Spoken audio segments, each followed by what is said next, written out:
1079 KCJM The Joy.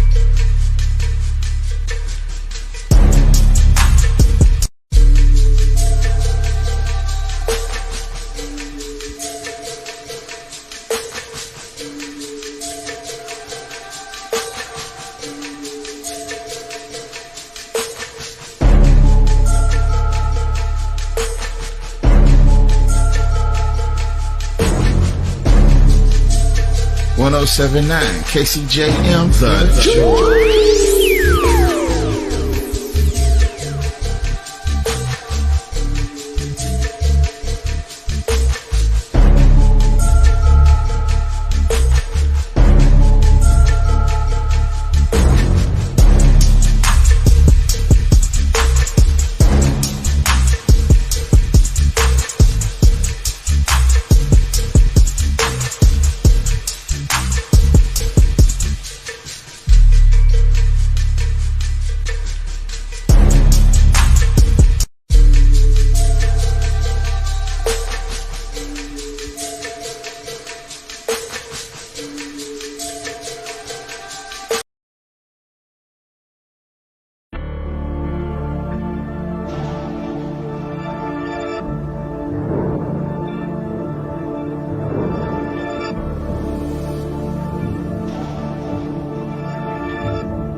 If you go and put on, so if he's gonna do his nails, this is what I would say to D-Wade.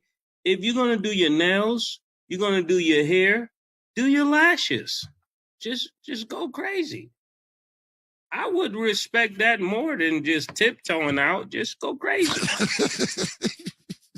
That's sad that they bring this up because I'm like really on here because I think it's cool for grown men to do whatever they want to do, but it matters. I'm gonna stand on that. It matters. As a man who got sons and sons that are growing up, that matters.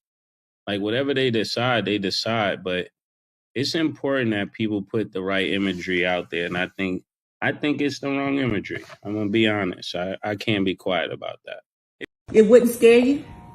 You don't think you have to do what I tell you to do? I know I don't have to. I probably would do it. But you don't think you have to do what I say? You don't? I don't have to do what you say if I don't want to. But I would just have to enforce it. How could you force me to do something?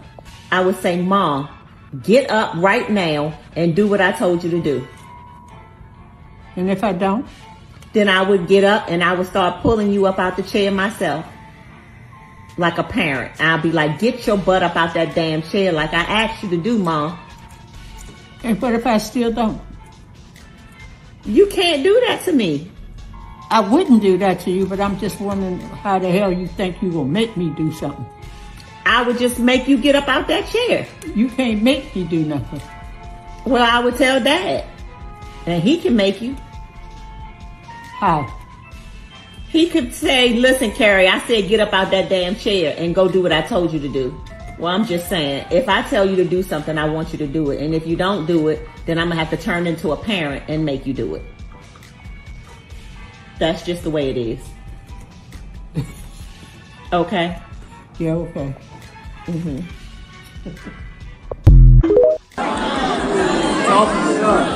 Multiplication. Here's the other problem with the church is that anytime a person is in need, y'all go to running and dropping money. But let me tell you something, the poor will be with you always. And there is no blessing connected to blessing the poor other than getting back what you gave to them, but no multiplication. Multiplication is segregated for tithes and offering. When you give to the poor, the only thing you do is help them, but you don't help yourself. So when you give $1 to somebody on the street talking about I did my job, God like, thank you, but it ain't gonna help you. Bible. Charity does not bring wealth. What? Only the tithe does that. Matter of fact, you don't believe me? Guess what I'm gonna do? I'm gonna preach on it. The truth is, I want to be clear about something.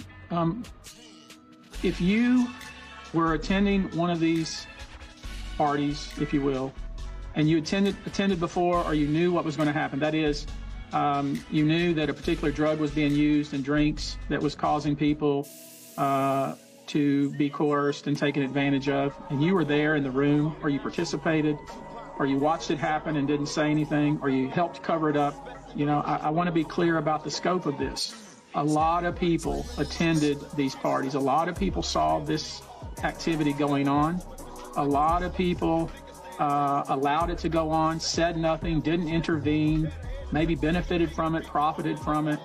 All of these individuals and entities, in my view, have exposure here. Are we talking about celebrities on the level of Diddy? I would expect so, yes. I don't got no friends. I don't got no friends. Somebody said you're the activist, you do it. I'ma block you for that, lazy ass Negro. I'ma block you for that. Stop hating, my ninja. You need a testosterone shot.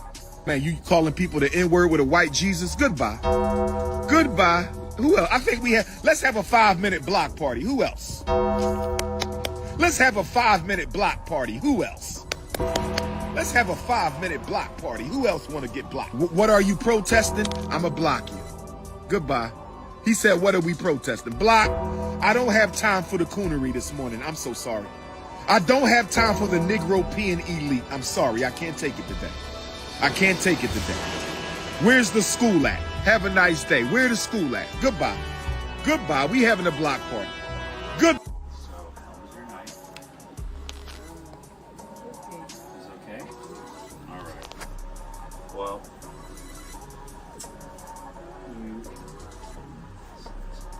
so we did the urine drug screen today, okay? So obviously, you were using the pressed blues as well as the pressed Xanax, right? And surprisingly, there wasn't a bit of Xanax in there. There's no benzos in there. So what it came positive for, and this is what they start mixing a whole slew of different things in, was amphetamine, cocaine, barbiturates, oxycodone, that's probably the fentanyl, and then PCP. So all of those were positive. PCP. Yep. So that's what they're for. Barbiturates are. Yeah, they're kind of like phenobarbital.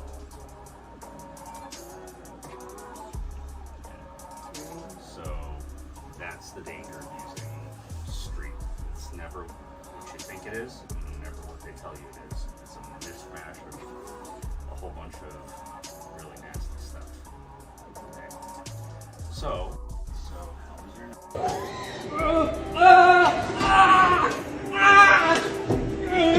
Pick it up again.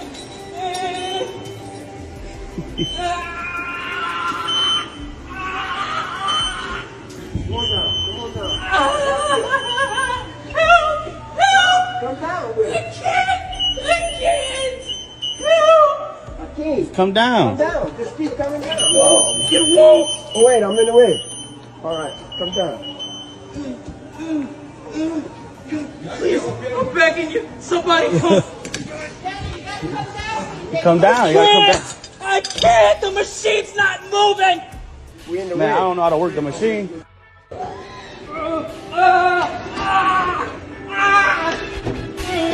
Pick it up again.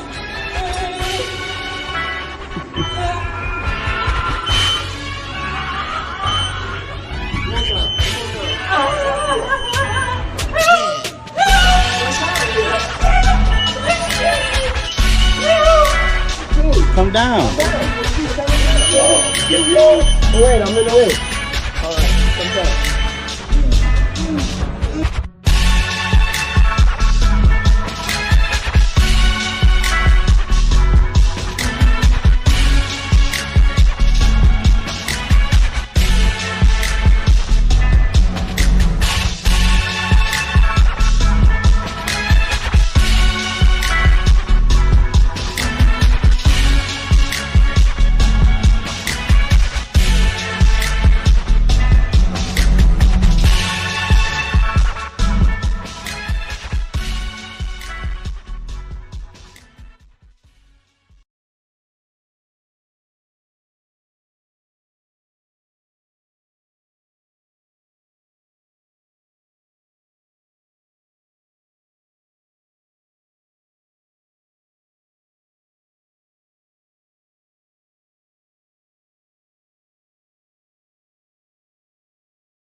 I had the mic muted all that time. I'm sitting there, yo Lord.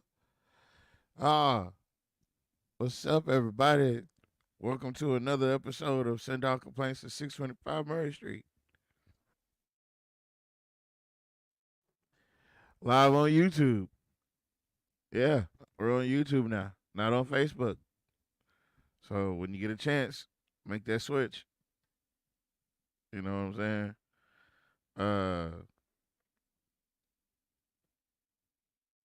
Yeah, folks. So how's everybody doing this evening? You know, that's all I care about. How everybody doing, man? I know I can't get back to everybody messages, but I try. I do. I try. Some days I just don't be, you know, I don't be there. I don't be clocked in. I don't get clocked in until I get close to this time to do this show. That's when I start zoning in, but damn, the whole day gone by then. So, but anyway, enough of my problems. Everybody registered to vote? I hope so. That'd be smart of you to get registered to vote. I'm just saying. Well, let me see if I can turn this up a little bit. Yeah, I'm just saying.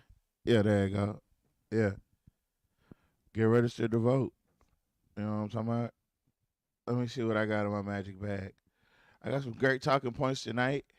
And some things that, you know, we're going to thoroughly enjoy talking about. I don't know how I'm going to do everything, but I know I'm going to do everything. So let's see. I'm going to pick which one is a lucky one. Which one of you is a lucky one? Yeah, I know.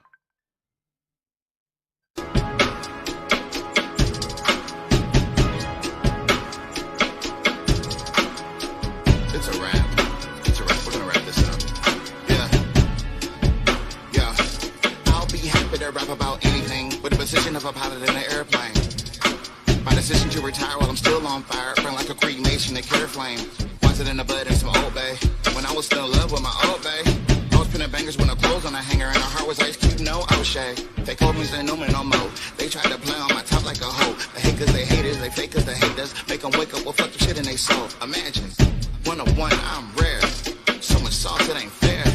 My mic like the kryptonite, and I can feel it in the air. All of that Superman fly shit, can't even make a bank deposit. On the set, you be flogging, and I'm about to put them in a coffin.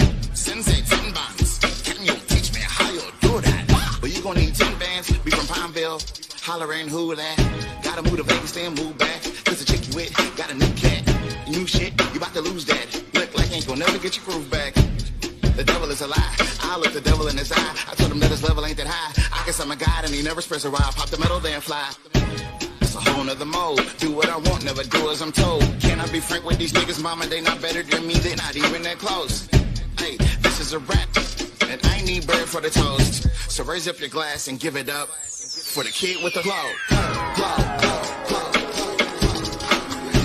Thank you, thank you, thank you. I want to thank everyone for joining me on this journey. We love you. A lot of people.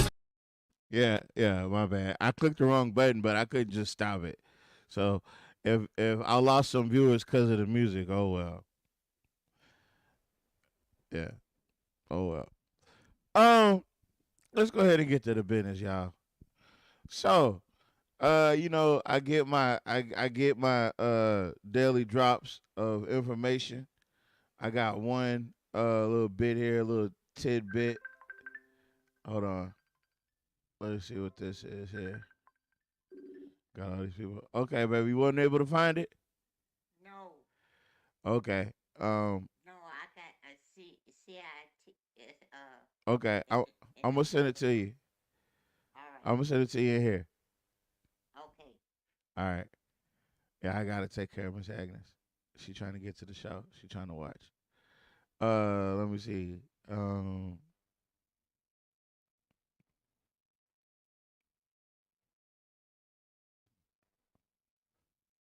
See if that'll do it. That should do it. Yeah, that should do it. All right. Yeah. So let me see.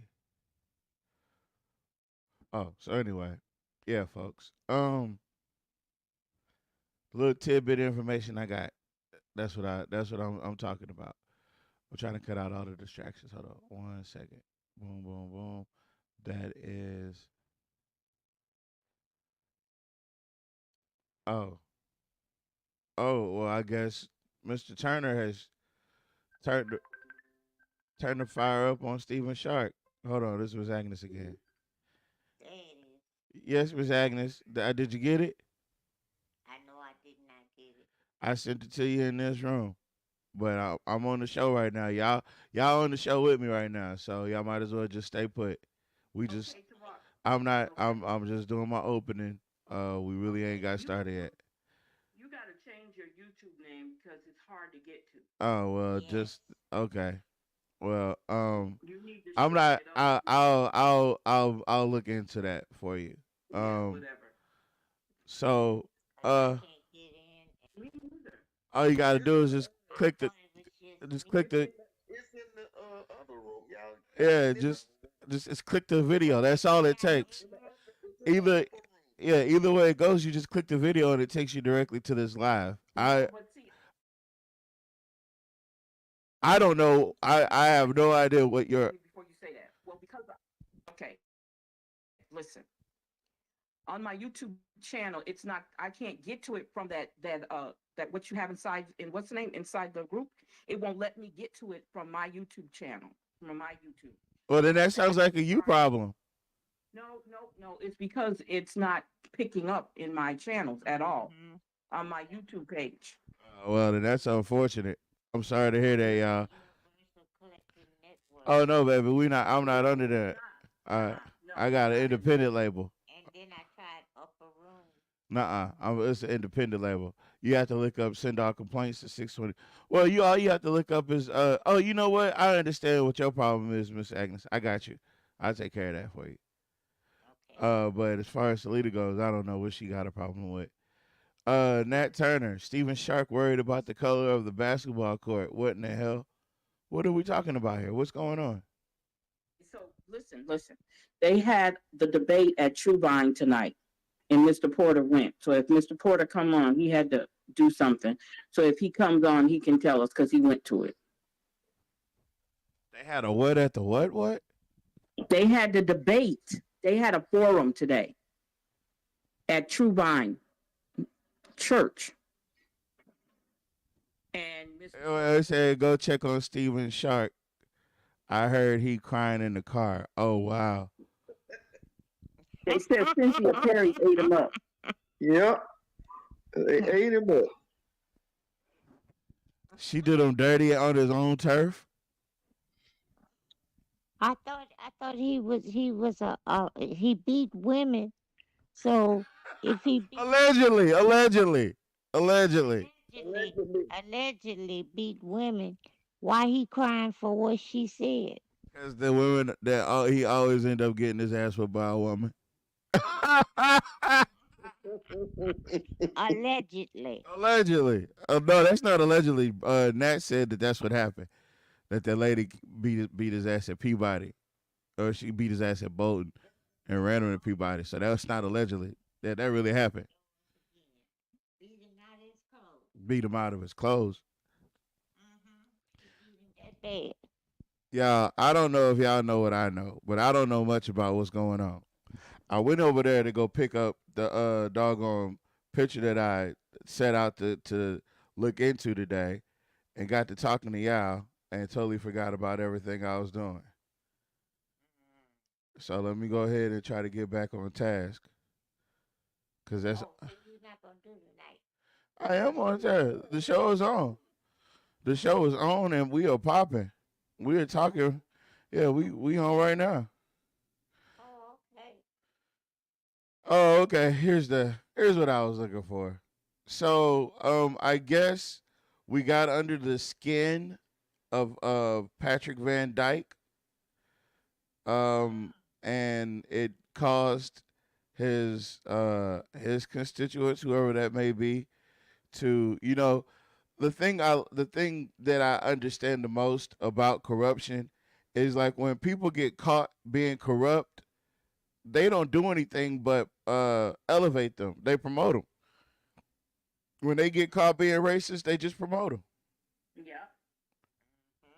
So, you know, instead of promoting Van Dyke after that rousing, wonderful speech that he gave the other evening about how all the crime is you darkies' fault. Oh, and that round of applause that he got from the city council and the city administration for calling niggas niggas, basically. So what they did for him, they gave him an award. Oh my God. Yeah, they gave him an award. Congratulations to Public Safety Commissioner Patrick Van Dyke. Commissioner Van Dyke was honored with the 2024 Law Enforcement Officer Award by the Exchange Club of Central Louisiana, recognizing outstanding service with over 30 years of distinguished service at the Alexandria Police Department and more than 20 years of service in the Louisiana Army National Guard. Patrick's dedication to protection and serving our community is truly remarkable. This award is a testament to his leadership, commitment, and tireless efforts into law enforcement. Let me wait. Just look at the pictures. Yeah, look. That's when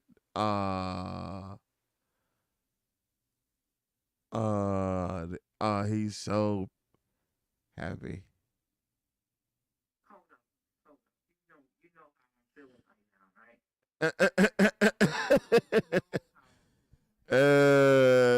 You see what I'm saying? They don't fire him. They don't really do nothing. They promote him. They give him the next spot up because the next spot up is more protection. You know, because if you ever get caught in the next spot up, that's okay. Because you're one of the ones that done got caught before and they moved up. So you know how to help somebody that done got caught. And that's the whole thing. Y'all just be getting caught all the time. And the funny thing is, let me tell you about why I call bullshit. I call bullshit because he's done did this already since last year. They could have gave him that award anytime. Anytime. He didn't get awarded for any of the things that he's doing now. Gave him that award when he made 30 years. Yeah, exactly. Yeah, so that proves something there, y'all. That speech he gave. Yeah, he's getting rewarded. Yeah, that was rewarded. That speech was rewarded. Yeah. Yeah. That's what I'll be telling you. Ain't no rewards in what we do. Wait. Oh, tell Salita she called. Oh, okay. I got it together. I'm gonna get it together. Yep, that is a fact. And then he said the putting niggas in line award. And tell Salita that she's low. Yeah, that's me. That's funny. The putting niggas in line award. Oh my God. Oh, that's a good. The putting niggas in their place award. Oh my God. Oh Lord have mercy. And so why couldn't he get that long time ago?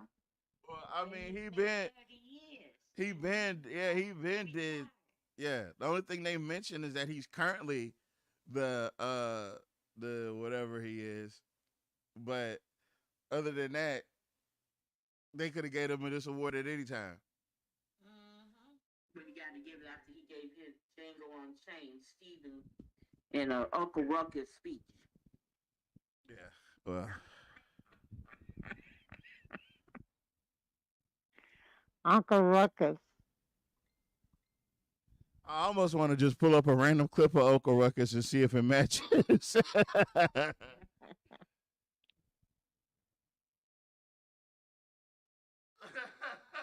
Ruckus. Miss Linda said, "Who that nigga? Who that nigga?"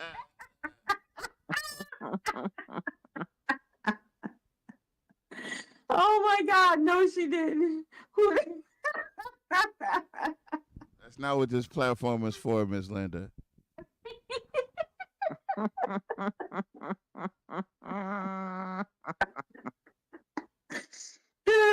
Who that big?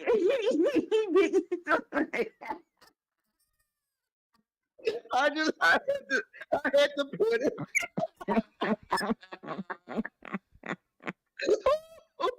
Oh Jesus, Lord have mercy.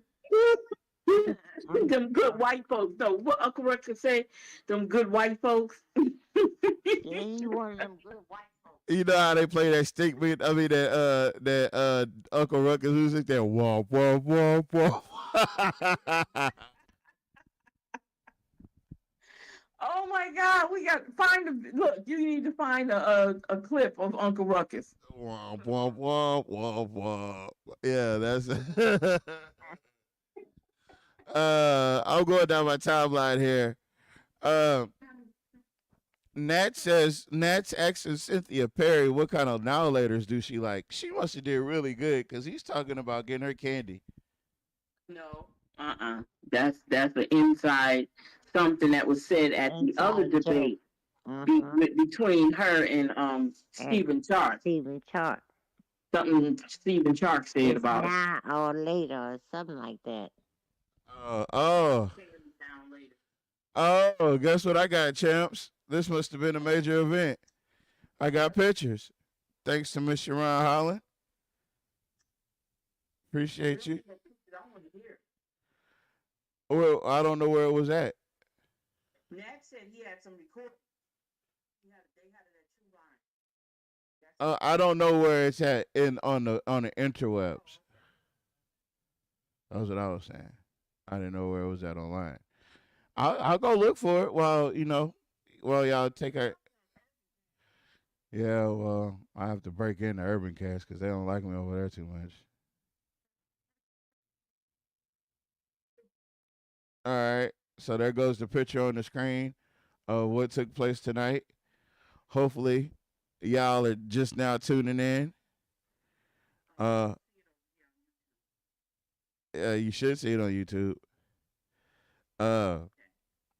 So you guys settle in. Yeah, settle in. Let me find this video right quick. Let's see here.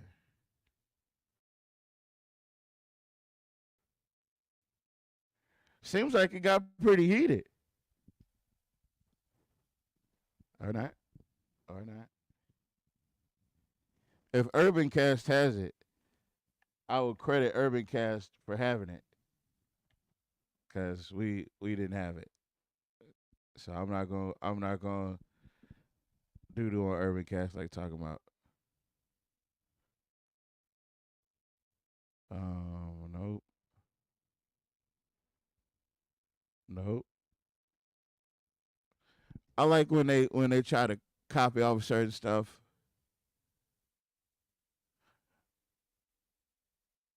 Okay.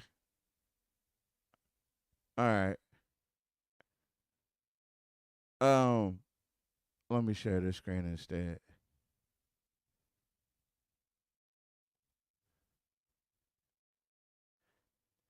So what we have here is I'm on Urban's Cast page.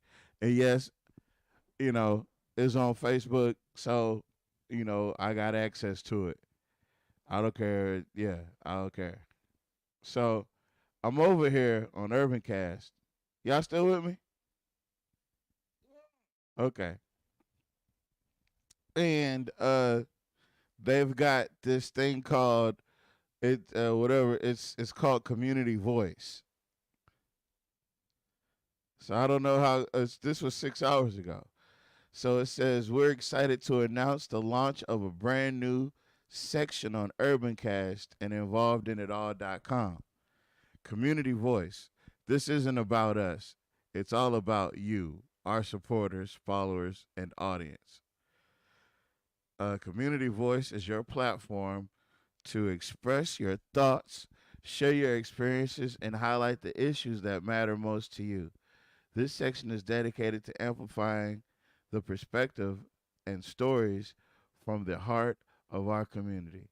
We want to hear what's happening in your neighborhood, what concerns you, and what brings you hope. This is your space to make your voice heard, share ideas, and build connections with others. Stay tuned for more details on how you can submit your contributions. Together, here we go with together. They couldn't help it. Together, we're making sure the community's voice is always front and center. Let's keep the conversation going. Didn't I just heard you say send your contributions? Yeah. But I think this time when they say contributions, they mean like your videos or your stories. Hey, tell me something. I don't want to say that they trying to. I don't want to say that they. How can I say this? I don't want to say that they're trying to get the people to create the content on Urbancast instead of Urbancast always having to create the content. I see. They try to get you to work for them. Mm-hmm. That's the way I see it. I could be wrong. It ain't gonna happen. Not for me.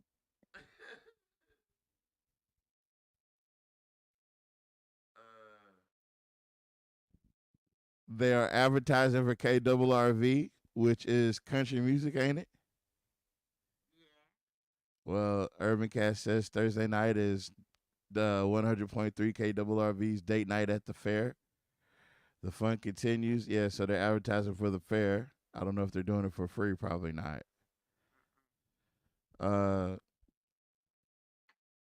So they've got some clothing giveaways going on Saturday, October 19th. The Sonia Cordes Outreach Ministry. That's good. At the Life Share parking lot at 11 a.m. This is not Urbancast. This is the Sonia Cordes Outreach Ministry. They're quite active. Let's see. Yeah. So here's the announcement for the what you call it for tonight. But they don't have it. They don't have it on the they don't have it on their page.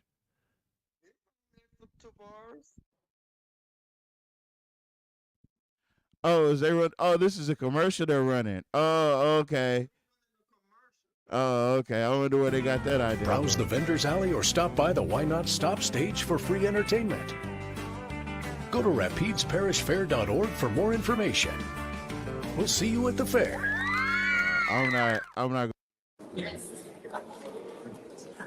But oh yeah, okay. So we get a front center stage view. There you go. Well, folks, I'm watching it at 1.25. So it'll go a little bit faster. So this is True Vine in their gym area. Right? So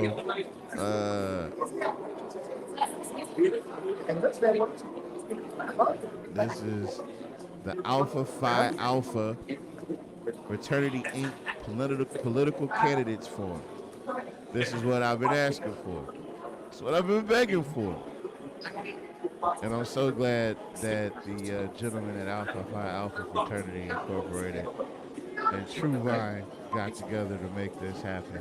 Because boy, oh boy, we was finna be up Shit's Creek if we didn't get this.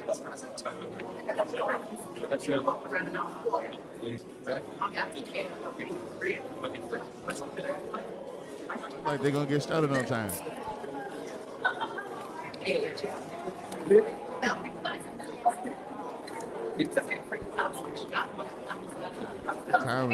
Time is important. This initiative established in 1913 to serve as a reminder of the power and importance of every vote.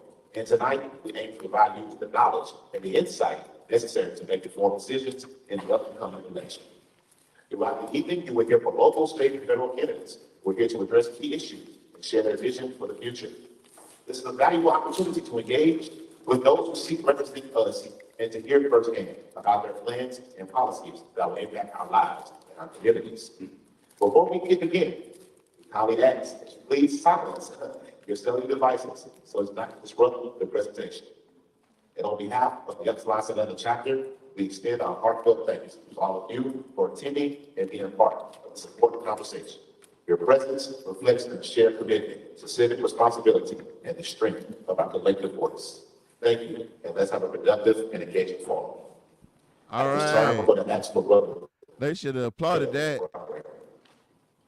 That was a good opening speech. I like that. Let's see what's next. I know y'all can't hear on the line. Because we know all governments control them. People be hating. Put the microphone up to their face. Father God, we pray for these candidates. Oh, he's praying. Oh, my bad, bro. I didn't mean to. My bad, bro. And that we, as order, respect. Yeah, I didn't know he was praying. Understanding, vision, and knowledge. And we have to, Father God, open up our understanding so that we may know what to do. Let us not be remiss in praying as we pray for those who are ravaged by the hurricanes, and that we ask you to touch their hearts tonight and keep them and guide them correctly. We ask you to guide our leadership, that it would be for the people. It's in Jesus' name we pray. Amen, amen, and amen. Amen.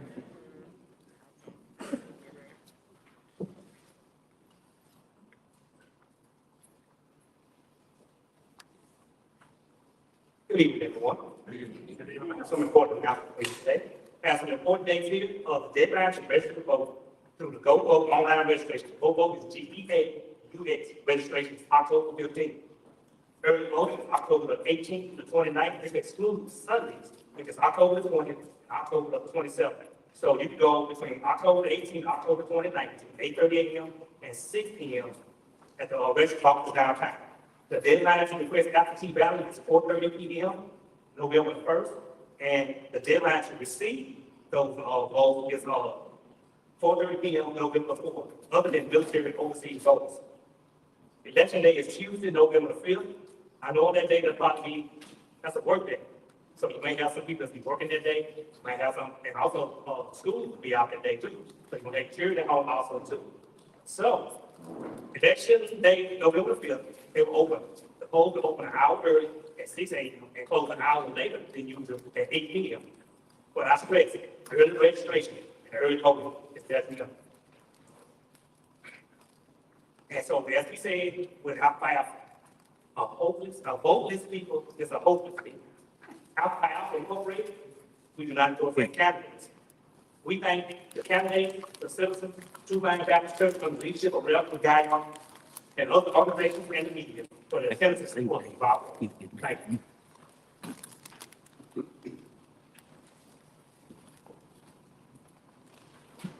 It will be a pleasure to introduce the moderator.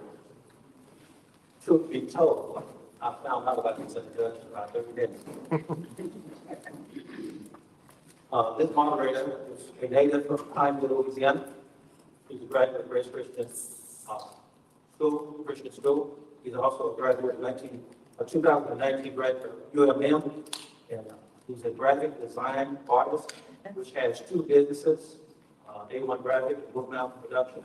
He's also employed at the Rapid Parish School System as a teacher of art and graphic design at Peabody Magnet School.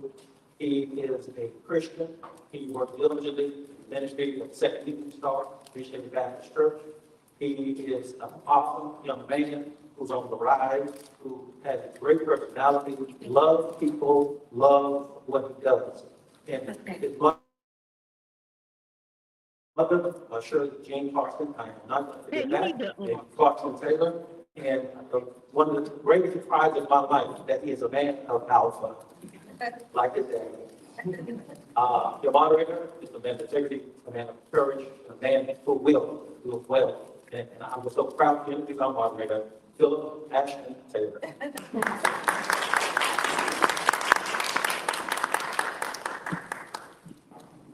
Good evening, everyone.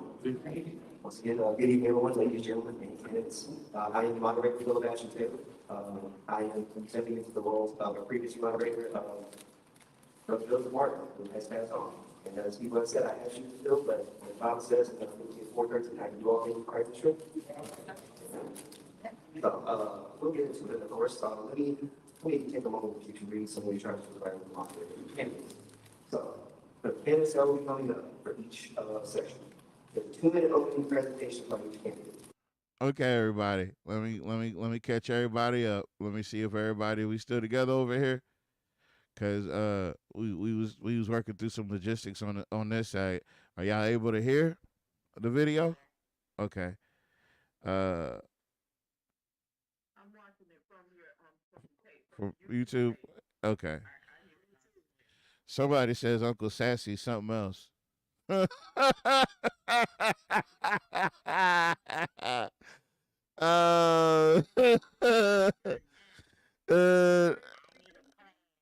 Uncle's. For one, I'm never gonna put. You didn't get no message from Miss Linda?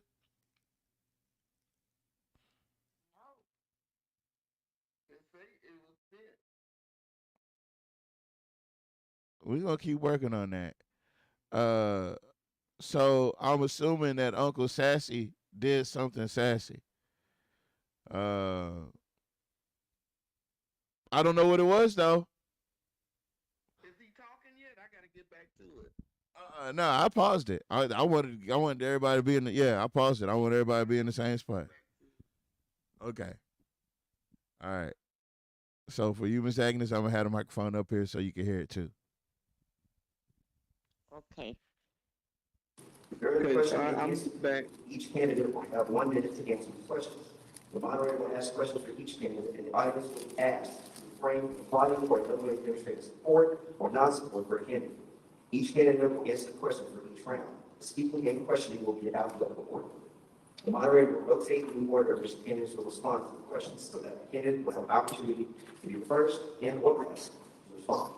The timer will be presented to indicate how much time remaining for your statement or response. Our timekeeper, which is Brother Matthew Sauter, will show that the green card will be displayed for 30 seconds remaining. The yellow card will be displayed at 15 seconds remaining. And the red card will be displayed to include your remarks. If you are continuing beyond your allotted time, the timekeeper will stand up and the moderator will intervene. The moderator will also have full responsibility for enforcing ground rules for all time limits.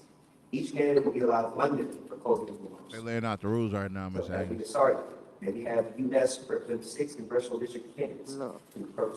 I can't get nothing now. That's okay. I got it. You can hear it, can't you?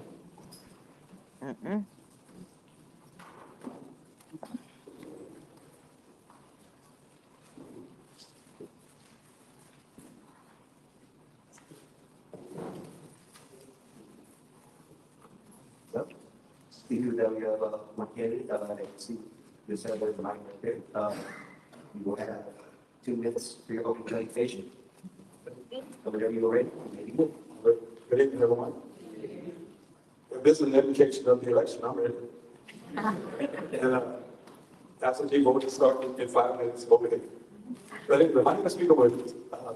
I'm very excited. I'm glad to be forward tonight, and I thank God for the opportunity. I ran for Congress in 2014. That was in the 60th Congressional District. Most recently ran for Commissioner of Coast in 2019.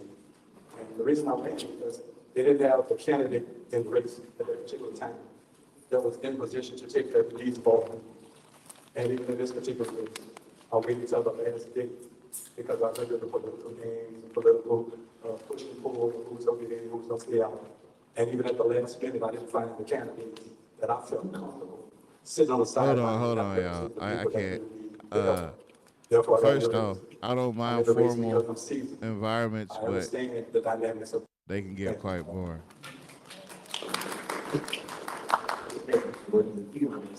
I ain't saying he was being boring, but I mean, bro, come on. First question. I'm gonna hang on. Okay, man. I never been for capital punishment. I feel the justice system has used it as a means of one to take out certain groups of people. But I look at it this way, it's not parallel. If you're pro-life, let's be pro-life all across the board. Don't be pro-life for infants, but you're for capital punishment for grown men, especially men of color. And so that's my position. A life is a life. Here we do punishment, here we do opportunities for wealth and health, wellness and health. But as for capital punishment, I'm not for it, and I'm trying to do everything that I can in Washington to get it up on the books in all 50 states. Oh, okay. So no to capital punishment. Reasonable remedies to address rising hate crimes and incidents in the United States. We have to get to the root of the matter. And some people scoffed a couple of weeks ago when I made that statement with a similar question. I grew up in segregation and integration. I'm old enough to understand hate. I don't need to read about it. I don't need to Google it.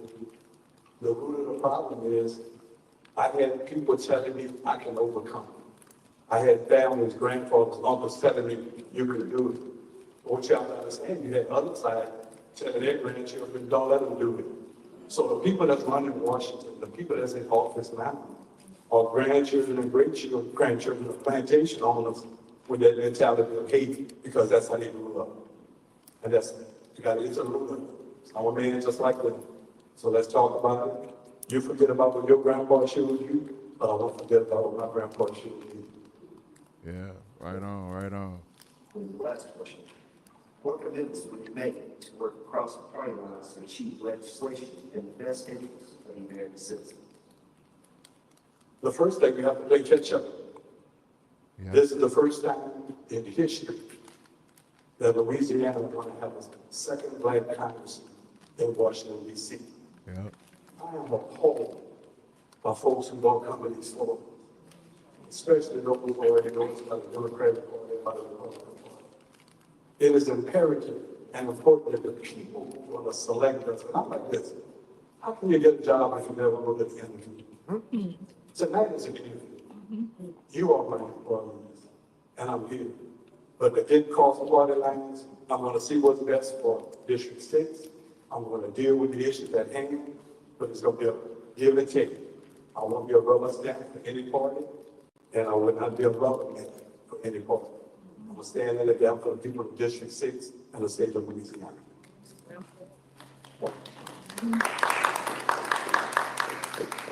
At this time, we're going to have you closing remarks.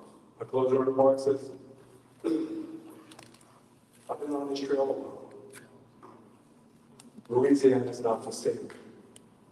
We have had too many times and too many opportunities. Alexandria is sitting in a prime, unique place in the center of this state. Behind closed doors, this seat was voted down 8 times by the Congressional Black Caucus because they didn't want the power to shift from Baton Rouge and New Orleans to central Louisiana. I live in Martin P. I know Seminole better than some of the other folks. So with that being said, I want to close with this. True representation is standing before you today. I know Senator know me.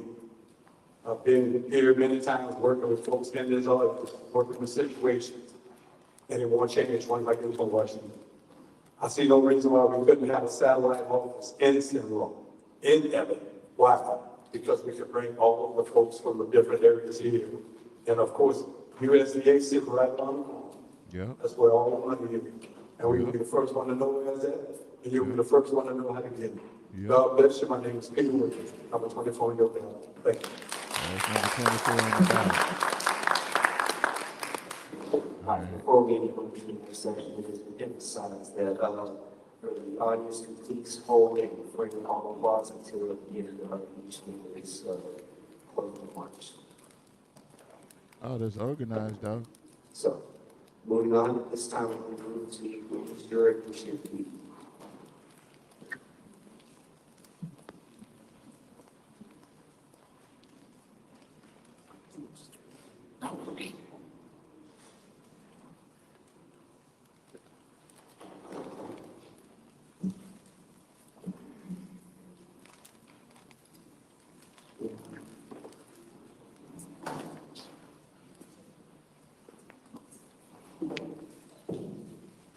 Be like Mr. Williams did. If they don't follow the show, they broadcast. What up, Will? Oh, what up, Real? That's a solid cat right there. Mr. Robert.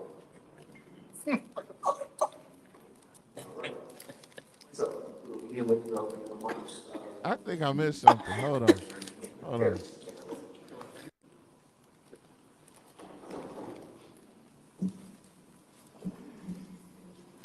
What did he say?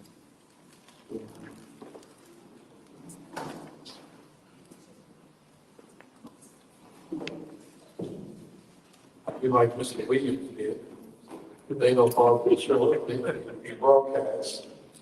On Mr. Robert. He had an Urban Cash joke.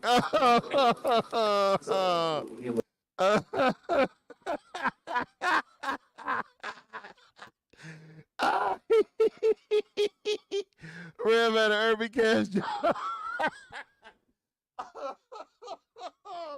Oh, that's funny. Oh, that's funny. I had to catch it, but he had an Urban Cash joke. Oh, oh man. Yeah, Rev sharpen the tech. And look, you keep on, you know you shout when you keep on reaching at your lapel. You know, you stand it up, your jacket button. You just gotta keep reaching for your lapel to, bring the jacket in the way, make it sit on your shoulder. Yeah, I know how that is. I know. It's a real player. It's a real player. He had an Urban Cash joke. Damn, I knew I missed something. I was like, damn, why everybody laughing? Why is everybody laughing?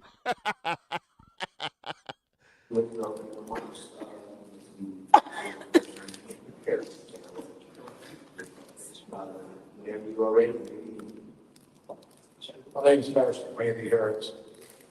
I'm running this seat because I've been a voice for the people and because I have a vision for the future. This should be consistent of about 10,500 and some odd people. Out of that, in the last election, only about 25% of that vote.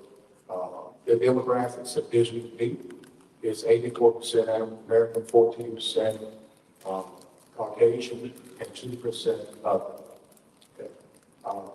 The police bureau just in sales tax alone collected over $158 million. Okay. Less than 1% makes it to our side of the town. South Alexandria looks like a ghost town. It looks like a very rural country. Highway 28 West looks like we live in another city, and it's a different world. My reason for running is we need to close the gap. We need to invest in our communities. We need to have things for our children to do. We need to stop crime. We need to have collaborative efforts working with the city to do something about, number one, crime. Number two, utility bills. As we sit here tonight, there are some 5,000 to 7,000 people who are sitting in the dark in this city. Okay? My opponents, if they had the courage to show up tonight, will tell you that's in the city and they can't do anything about it. Okay? That's not true. We can have collaborative efforts and we can fix anything in this city, but it's going to take us working together. All right.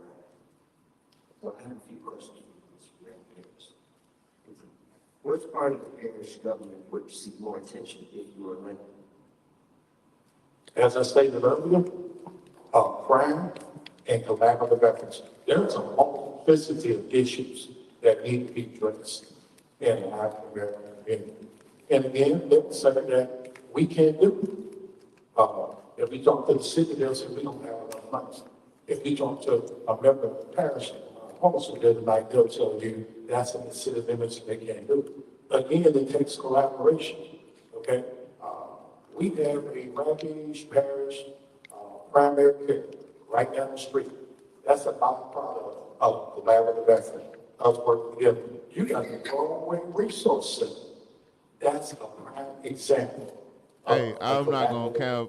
I know the reason I ain't said too much because I know Rev knows exactly what he's talking about. So I'm not gonna, you know, we only talk over people that don't know what to. And we need local leadership who's gonna go down there and demand that we get our piece of the pie. What's your experience with preparing or authorizing budgets? Again, when I was in the military, I was a material control and accounting specialist. Dealt with billions of dollars, okay? Hundreds of billions of dollars. Over $1 billion worth of combat-ready equipment. I understand the budget, and I know this thing, and I talk about the budget. The current guy who's sitting in there now, Ernest Benson, there was some money that was distributed just recently, and out of over $100 million that was distributed, he got $100,000 and boasted and bragged about what he got for our community. Now, you need to back. You're very intelligent people. How can you compare getting $100,000 out of $158 million and think that you've got it or you've done it?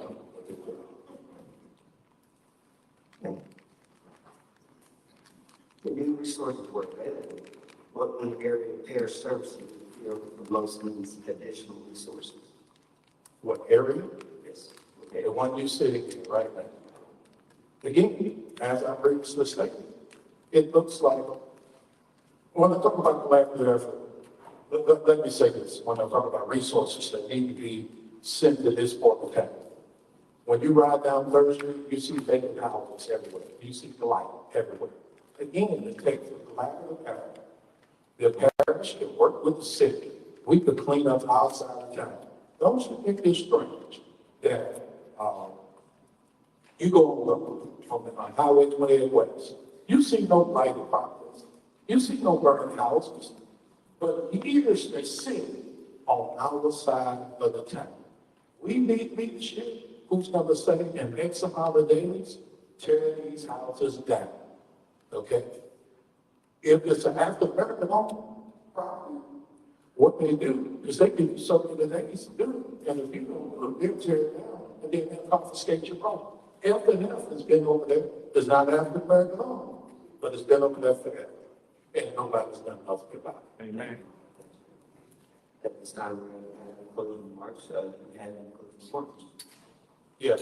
First of all, I'd like to thank after Sunday D4 invited. I'd like to thank Reverend Galvin and Chief Ryan, Missionary Baptist Church. Again, none of our opponents are here. One of them is Chris Caffrey. Chris Caffrey is running as no party. When you find a person who's running in a district with no party, that means he's afraid to say that he's a Democrat. And that also means that there are some policies with Trump that he agrees with, and some with Kamala Harris that he disagrees with. Ernest Nelson, a vote for Ernest Nelson will be a wasted vote. Okay? There's 2 ethics complaints that's pending against him, and more than likely he'll be disqualified. If you vote for him, you are wasting your vote. Real. Well, I think, look, you know what? Looking at this gives me the idea that maybe Reverend Randy Harris was always ready for this. Got teeth. He's got teeth. Ain't afraid to rip into a son of so and so. That's good. That's nice to know that there's people out there that ain't afraid to rip into a liar. I don't know if it's because he's a reverend. I don't know if it's because of a higher calling that we do feel like, you know, we owe people the presence of the truth. I guess that goes without saying. But I think we do owe people the presence of the truth. Because, like, you don't want to be known as the liar everywhere you go. And when you separating yourselves from them people, yeah, he ready. You separate yourselves from them people, and you become a truth teller, and you become an avid truth teller that don't mind standing on business. You can put all the armor of God on, as they would like to say. Let's get back to it. I'm Randy Harris. I've been a voice in this community when there was shooting, when there was violence, stop the violence, gun violence, you name it. I've been there speaking for you, and if I'm elected, I'll continue to speak for you. Thank you, and God bless you. You see how he said continue? That means in spite of whether I win or lose, I'm going to keep going on this path. That's the sign of a good leader. That's the sign of a good leader. Somebody that's going to keep the mission going. If they say it's a good idea, then damn it, even if I don't get elected, I'm going to try to do my idea.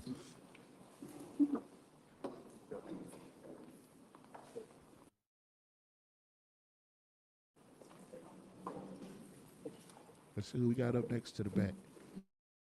Oh, there go Tracy Snow. Uh-oh. This is the at-large debate.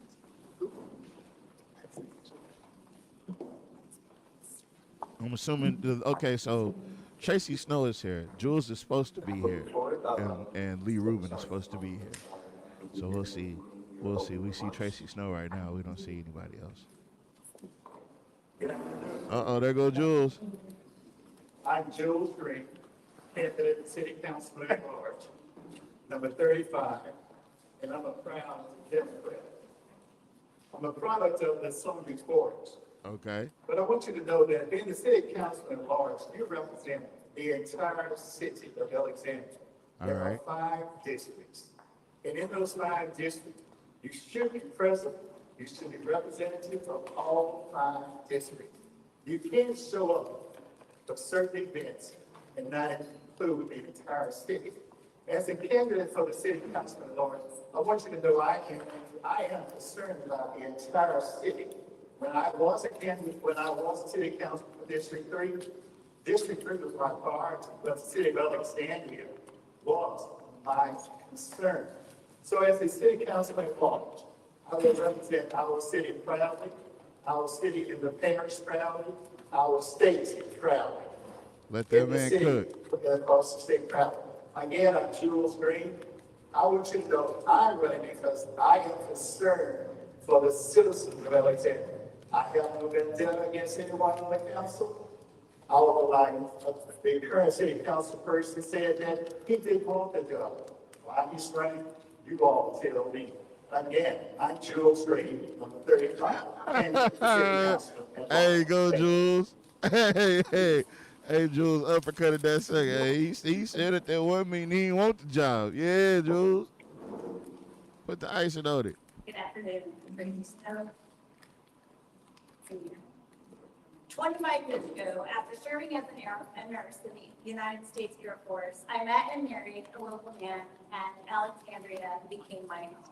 I have spent these past I'm trying to tell you, I don't have a years problem with continuing Tracy Snow. to care I of my just think family, that Jules needs to be doing at large and she volunteer work, needs to be going back to District 4. school, leading But exercise I feel it. classes, I working feel with the where she Rec coming from. Foundation, It's just and that it's involved not in her. civic and community activities. I am currently on the board of the Alexandria Museum of Art, the Friends of the Rapids Library, and the Louisiana Partnership for the Arts. I am also participating volunteering at the Rapids Library to create and implement an adult literacy program. I've also served on the board of Glass Act Recycling, the Food Banks Good Food Project, and I've been involved with the Greater But you know what? Alexandria This is good Economic practice for you. Authority. So within all of those experiences, I have had the opportunity to meet with city council members. And I have spoken at and I have observed city council meetings. And I see a need. I see a need for open communication, public transparency, and fair and equitable distribution of services and programs across the entire city. I feel like the city council needs to be more attractive and more unified in its effort to serve this city. Open communication and public transparency are first and foremost part of what the city council needs to address. Excuse me. Until the city council can demonstrate teamwork and cohesion and trust among themselves, they cannot develop leadership. Without leadership, they cannot lead the legislative authority in the manner in which they should. I feel like with open communication, public transparency, and fair and equitable resources across all districts, our city will become a better place to be. And I'm the person for that job. In District 4. Your fresh, Oh, they didn't clap for it. I want to ask some questions for both individuals to answer. But once again, they're not yet forward. So, what skills and experience do you have that you believe will be beneficial to you as a council member? I served as city councilman of the District 3 for 8 years, very successful years. There was a situation where people chose to do a change and they saw the change that they got. They weren't happy or aren't happy. As a city councilman, attending city council meetings, you have to be able to, once you get that book, be able to read, understand, and articulate to the subject matter what is occurring in the city. You have to be able to understand what is going on with the city.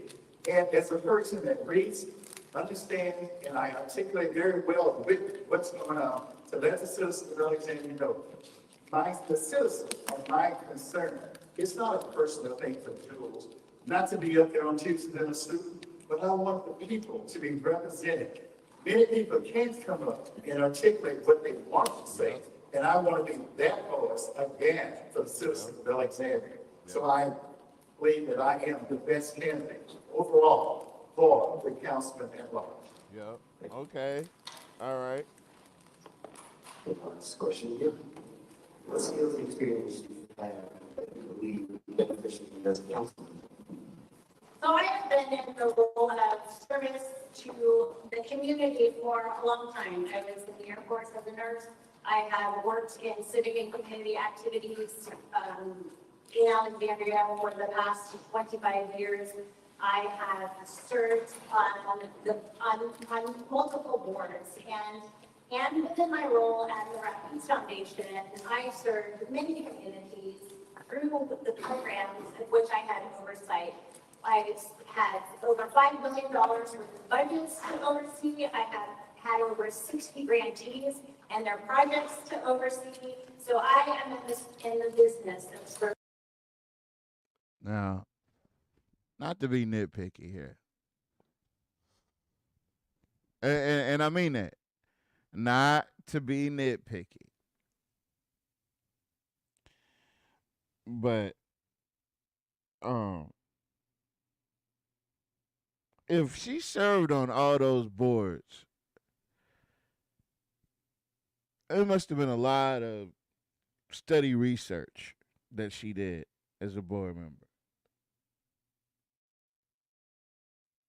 You know. And maybe at some point she realized that, you know, things aren't so good on that side of town or so forth. You know. Well, she an advocate is what I'm saying. See, that's what I'm saying. That like I right now, the black folks of Alexandria, the majority of Alexandria, they need strong representation, unapologetic representation. And somebody that's done spoke up for us before will be great. Somebody that's done stuck up for black folks plenty of times before against this mayor would be great. It would be. I promise you it would be. It'll be to our benefit. So that's why I'm going with Jules. Because Jules been there, done that. But like when she goes against, because I would like Miss Tracy Snow to go against Lizzie Felter for District 4. I would like to see her on the council. We just need Jules at council at large right now. We need Jules at council at large. We need Cynthia at District 3. And we need Malcolm at District 1. And Gary gonna either shit or get off the pot. It's gonna be one of the two. And I love him. That's a brother. I love my peoples. But no sir. No sir. You gonna have to do what's right or you gonna get the Reddix treatment. And nobody wants to get treated like Reddix. Not even Reddix. I'm just saying, folks. Service to the community.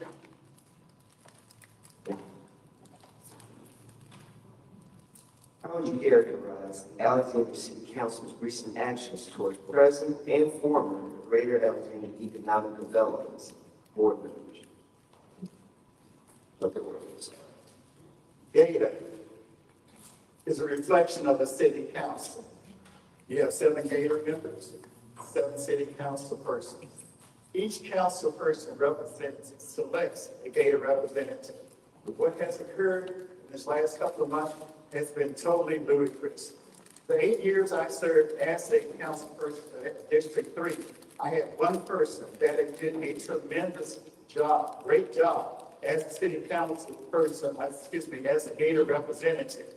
We cannot move Alexandria forward if everyone does not want to move Alexandria forward.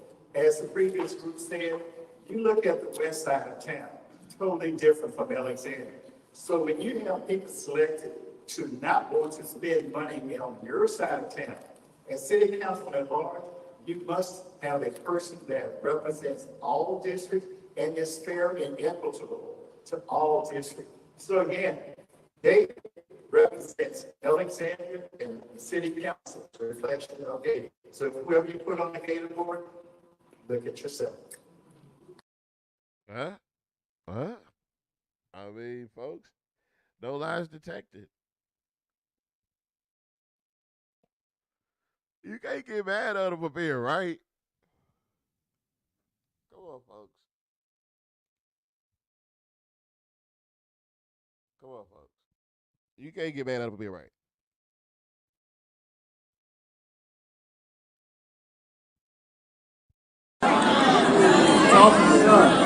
Multiplication. Here's the other problem with the church is that anytime a person is in need, y'all go to running and dropping money. But let me tell you something, the poor will be with you always. And there is no blessing connected to blessing the poor other than getting back what you gave to them, but no multiplication. Multiplication is segregated for tithes and offering. When you give to the poor, the only thing you do is help them, but you don't help yourself. So when you give $1 to somebody on the street talking about I did my job, God like, thank you, but it ain't gonna help you. Bible. Charity does not bring wealth. What? Only the tithe does that. Matter of fact, you don't believe me? Guess what I'm gonna do? I'm gonna preach on it. Multiplication. Here's the other problem with the church. I needed to hear that just to get some ground level rules. Yeah, he's saying that the guy's not gonna bless you for being a charitable person. God's only gonna bless you for giving tithes. Which I think this is also the same guy that needs a new church. So take that message with a slice of cake. So yeah, Tyler, I'm gonna tell you anything you need to hear to get you to pay them tithes, cause I need this new church. He said he needed $2,000 from 200 members, or he needed $2,000 from 2,000, whatever it was. It was an astronomical number.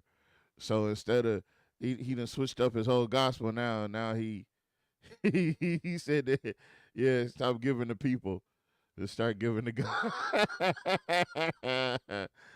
God need a stack. The people need a sandwich, but God need a stack. So yeah, don't. That's wicked. That's wicked.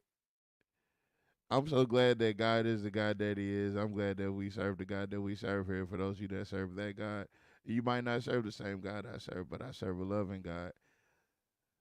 I serve a God of peace. I serve a God of wisdom. But some of y'all be serving a God of confusion. Straight up confusion. What did you put me out for? Y'all see this?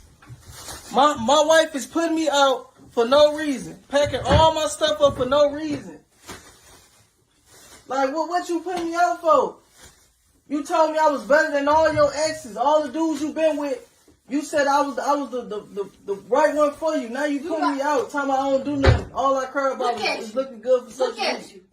Why you putting me out? You finna get up out of here. Y'all see this? My baby, look, throwing my coat on the ground.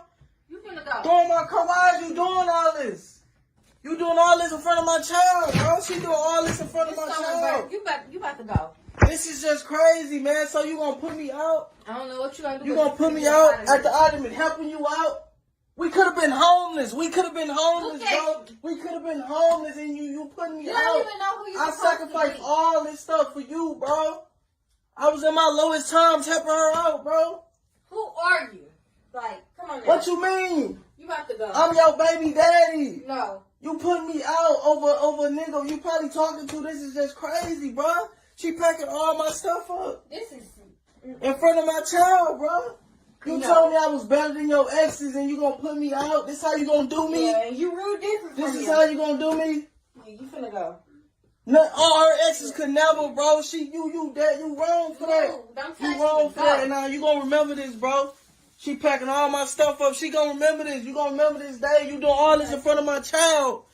My fresh and blood. Don't even look my at him. fresh and blood. You doing all this in front of my Don't fresh even and look blood, at him. bro. He don't need You to wrong. see it. Remember all this. He don't Oh, that's need why to I'm see it. recording this. I'm showing y'all how I'm going to bed. This is just crazy, You bro. need to go. You wrong. All this in front of my child, bro. You need to go. All this in front of my Come on. child. Really? Really? You need to go. You gonna need to help go. with this rent soon. You gonna need help with this rent soon. Don't call my phone. Don't do none of that. Go. You told me specifically I You was need better to than go. all your exes. Look at you. All your exes, bro. Please You go. wrong. She's wrong. She dead wrong. And anybody watching this can understand what's Go. really going on. You wrong.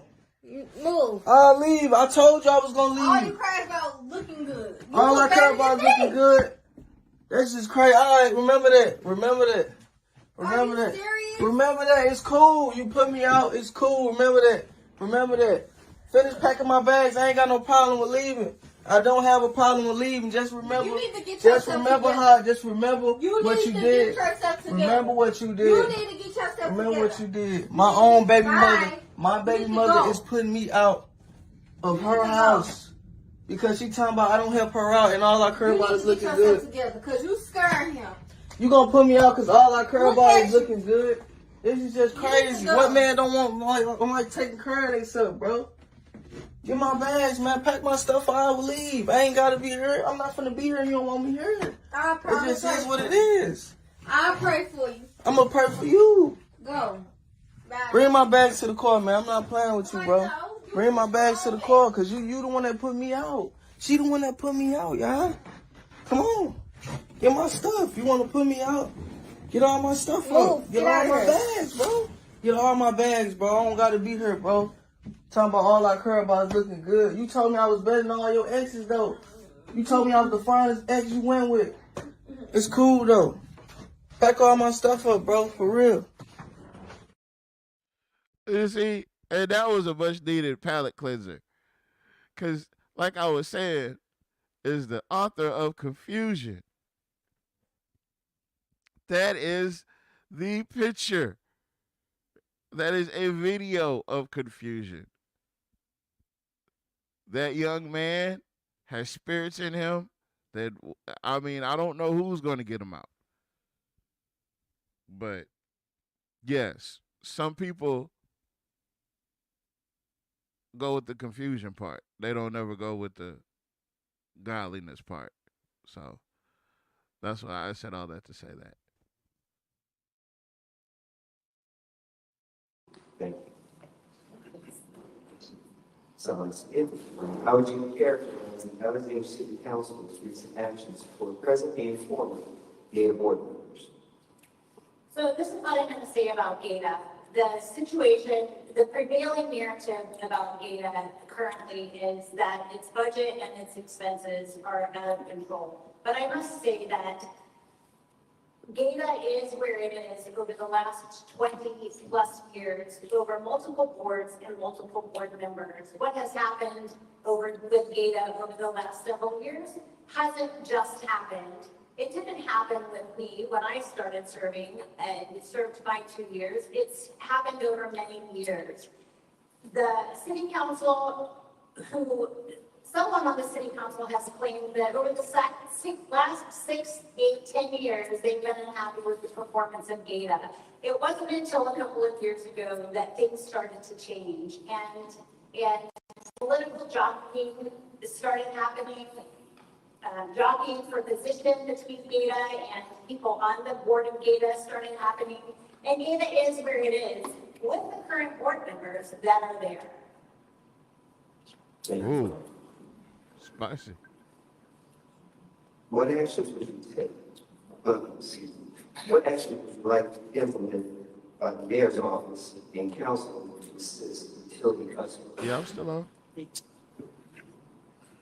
Previously, when I was on the board, we did a utility assistance program to help citizens, which is now. Oh no, about the guy arguing with his girlfriend. Working with the mayor. Oh, you guys caught it at the wrong because. Is a difficult task. Hold on, I got it. I can stop Everyone the in this video. room knows it's his way of the highway. To work with the mayor and other city councilors, you have to come to a consensus Hold on. that everyone can. All right, so I went to a commercial. Well, what it was like, so I said that there's two paths to take. You can either follow the straight and narrow. I got Dr. Porter and Miss Lynn on the phone. They finally picked up, so I'm glad they did. They thought when I was showing the video about the young man that was struggling with his identity, that they didn't know what the hell that was.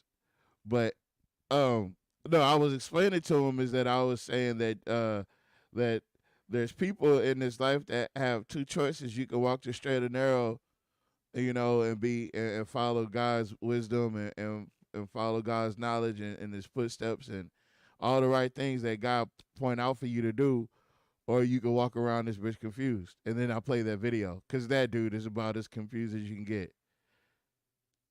He's so confused that he's so confused that he thought that she was putting him out because he wasn't helping.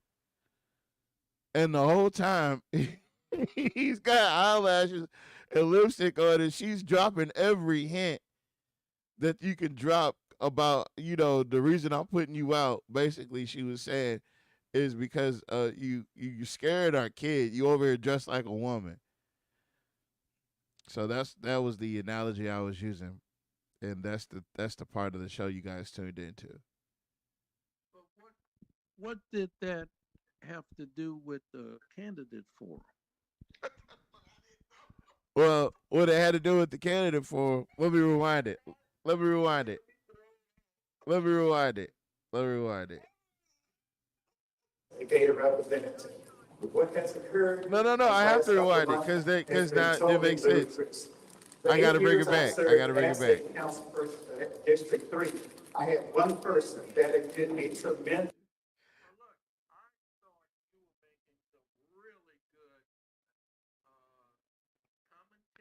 Uh-huh. The forum, about candidates and stuff. I mean, it came across really well because you was kind of soft, low, and in the background to where,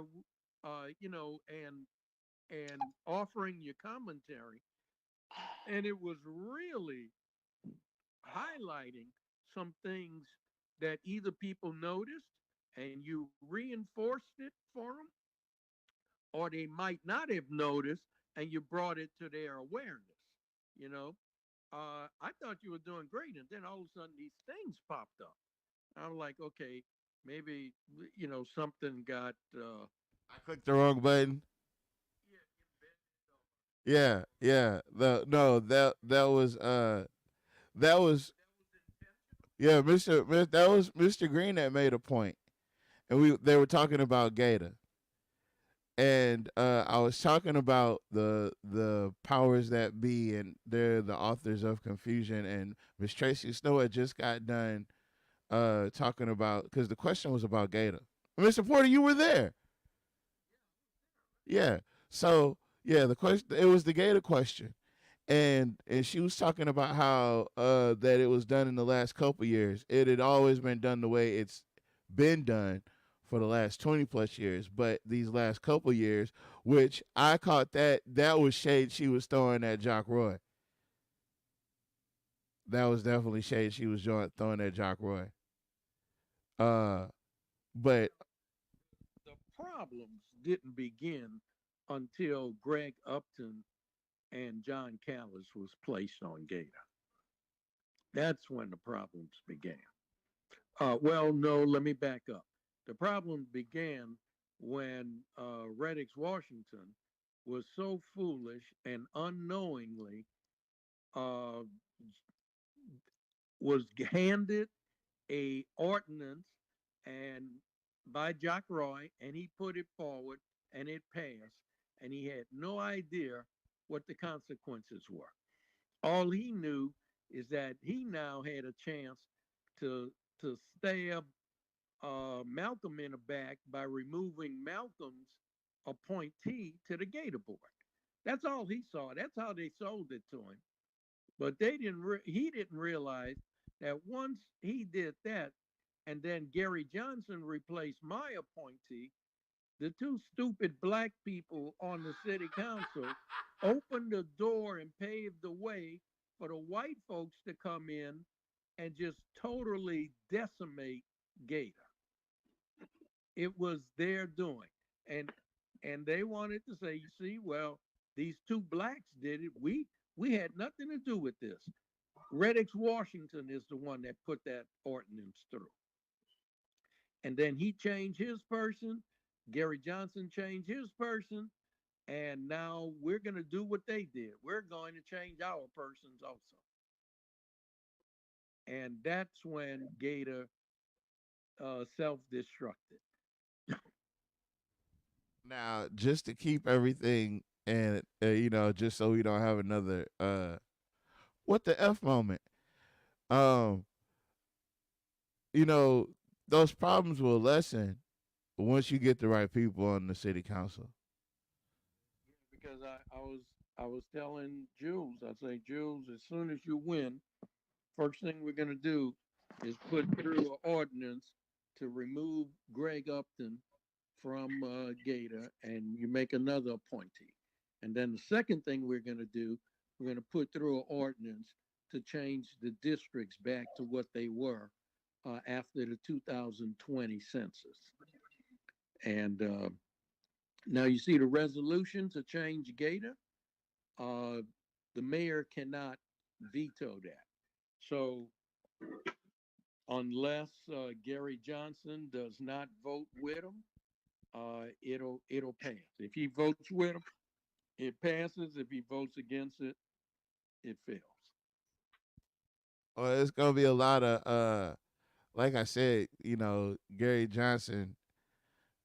I'm hoping that he won't get the Reddix treatment, but he could definitely get the Reddix treatment. He got a choice. He could either go down in Alexandria folklore history as the biggest Uncle Tom since Clarence Thomas, or he can try and do the right thing for the next 2 years and then pack up his tent and go back to Cheneyville. He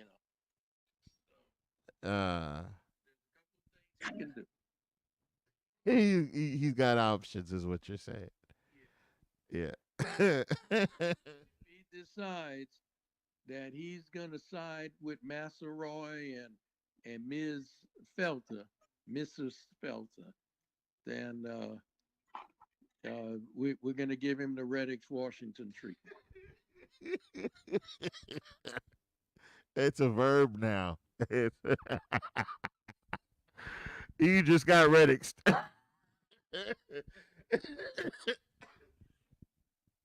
Oh man, you just jump out somebody.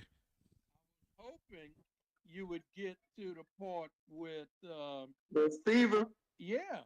That's what I want. Oh no, we're gonna go all the way through it. Yeah, this particular format allows me the freedom to not confine it to just 2 hours. I could really I've seen other content creators, not in this vein, because there's not really, it's kind of really niche.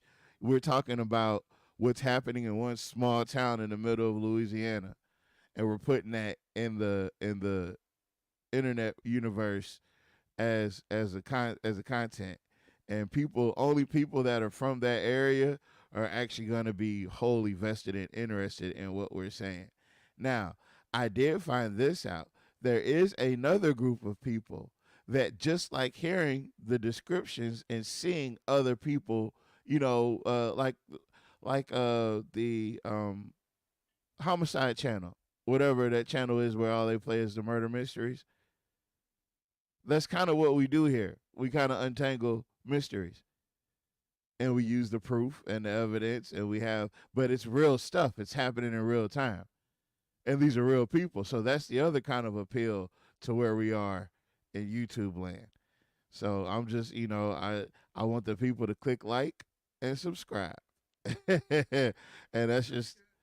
I could imagine people who don't live here just tuning in to see how backwards these little towns in Louisiana are, That's right. I know.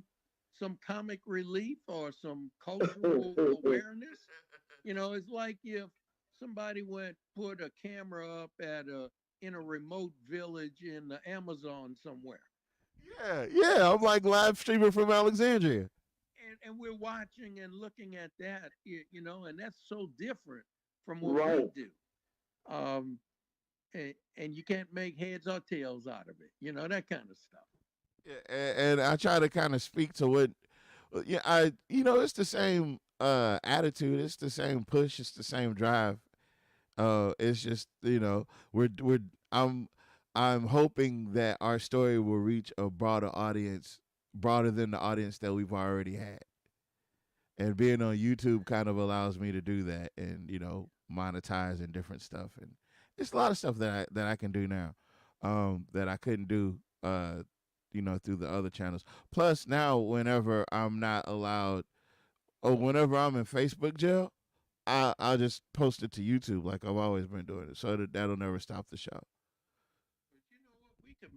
We could make Jock Roy look like an absolute donkey's behind. Well, we already do.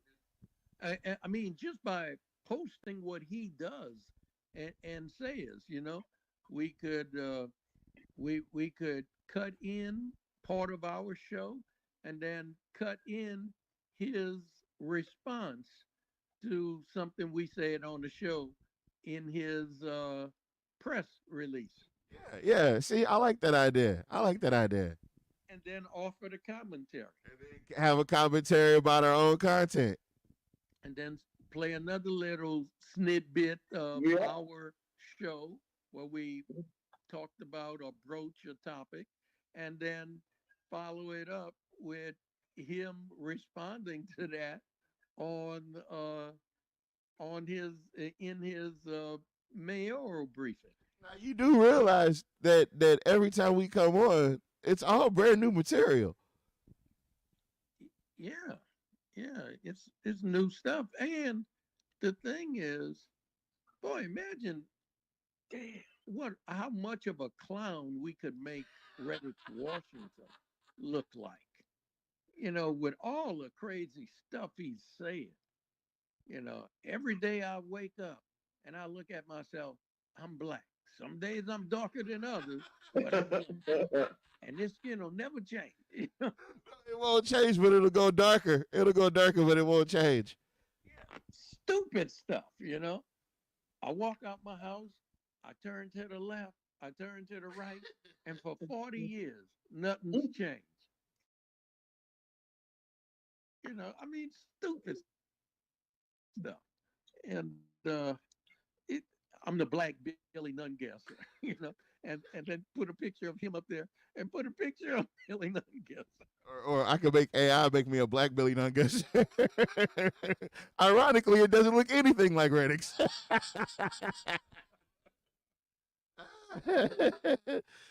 I mean, he give us so much stuff to work with. Well, I mean, it's campaign season, so he has no other choice but to churn out content, which means he gives us no other. You give us an unlimited source of tomfoolery, and it does answer a lot of questions, because when he thought their phone was off yesterday, I was like, oh, okay, well. Yeah.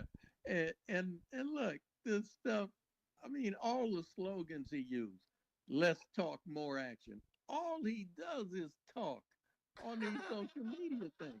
He got no results to back up to show what he's done in 4 years. Nothing. And Malcolm brought that out on him, too. Malcolm brought that out on him tonight and said, oh, that happened tonight? Oh, okay. Well, let's get back to the what you call it. Oh yeah, then we had a whole other conversation. But see, that's what I like about this show. This show is completely it's a show for people with ADHD. If you got ADHD, this show is, I'm telling you, this is going to be one of your favorites. We try not to, but you know, look, we just took a whole 20-minute branch off conversation about another conversation, and it all came back to what we were supposed to be doing, which was watching the video. Great job. As a city council person, as a Gator representative, we cannot move Alexandria forward if everyone does not want to move Alexandria forward. As the previous group said, you look at the west side of town, totally different from Alexandria. So when you have people selected, Jules reminds me of an elder statesman. On your side of town, as city councilman at large, you must have a person that represents all districts and is fair and equitable to all districts. So again, they represents Alexandria and the city council, a reflection of Gator. So whoever you put on the Gator board, look at yourself. He said, whoever we put on that Gator board, look at yourself. Actions for present and former Gator board members. So this is what I have to say about GATA. The situation, the prevailing narrative about GATA currently is that its budget and its expenses are out of control. But I must say that GATA is where it is over the last 20 plus years, over multiple boards and multiple board members. What has happened with GATA over the last several years hasn't just happened. It didn't happen with me when I started serving and served by 2 years. It's happened over many years. The city council who someone on the city council has claimed that over the last 6, 8, 10 years, they've been unhappy with the performance of GATA. It wasn't until a couple of years ago that things started to change, and political jockeying started happening. You know, I'm gonna be honest with you guys. I wish she would just tell the story. That's about as honest as I can be. I wish she would just tell the damn story. What's the part of the stories that we don't know? Because that'll make I mean, not to say that that'll make her more believable, but that would give it's stuff that I don't know. Don't leave me hanging, guys.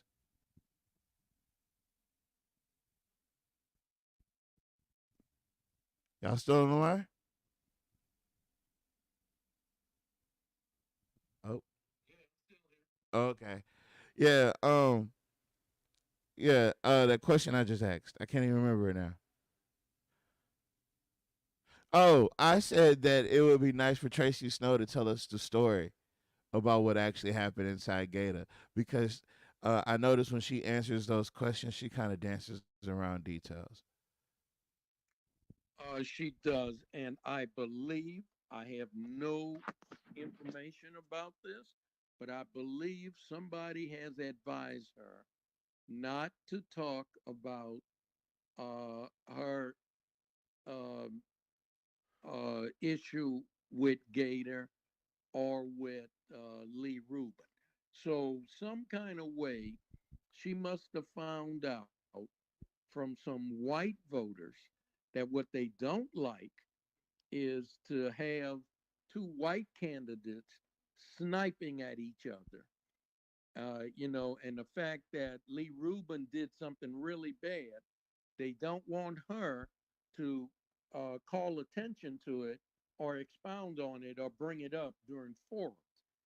Now, that's what I think, because there's been 2 times she had the opportunity to really go into detail on that, and she chose not to.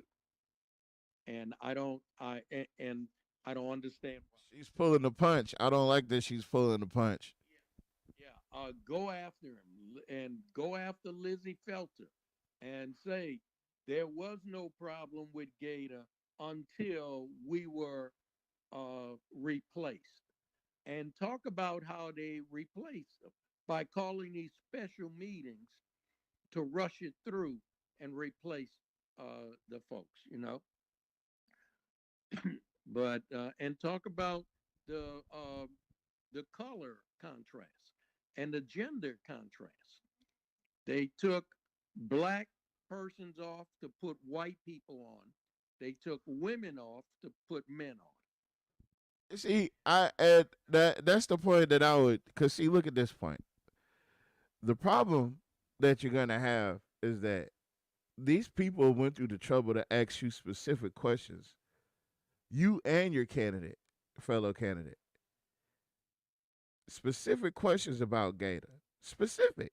They broke down the Greater Alexandria. They did all that for you to give, and you to be somebody that was in the pilot seat, and to give this banana and peanut butter answer. Not to say that like she's not trustworthy for not doing it, but it's just like, I think what they said, because white folks don't like you doing that stuff out in public, right? Like what happened with Rich Dupree. The white folks don't like that. Now, when black people doing it, oh yeah, that's great. Let them air all their dirty laundry out in public. But they don't like the white folks to do that. White folks don't like white folks doing that, out in front of us. oh yeah, so they're hating it over here in Pineville. They do not like what's going on in Pineville. Oh. And while we did take this side route to Pineville, we're gonna pull over again. We're gonna go down Main Street in Pineville, and we're gonna pull over at the old water fountain over there on the right hand side. We're gonna sit and we're gonna have a conversation. We're gonna say, wow, I watched the Pineville City Hall meeting, and it was a lot different from the Alexandria City Hall meeting. A lot different. To say them that they're only 5 minutes apart driving. So I was wondering if you knew anything about the people actually being allowed to speak over there. They let the people speak at their city council meeting. That's right. I was impressed. I was like, wow. I wonder if Alexandria knows. Alexandria knows, by the way. They don't. For position between Gata and people on the board of Gata started happening. And Gata is where it is with the current board members that are there. Hold on. Go ahead. What's happening with like you said, the whole story needs to be told. And she doesn't want to step on anybody's toes, and that's what they do when they don't want to step on anybody's toes. You can't walk around a hole that big. You can't just tiptoe around that. Hold up. Are you telling me to hold up? Can you hear me? Yeah, are you on the farm? I'm on the phone, but I'm playing the video. I'm on the video too. Oh, yeah. I think that would be like a real big badge of courage. I do believe that she would make a great District 4 council person in a couple years. But that would be the story when those people are asking you specific questions. They're asking you specific questions about Gata, and you're being a former Gata member. You're supposed to be. Spit all that out. No problem. All right, hold on. We're gonna go back to watching it.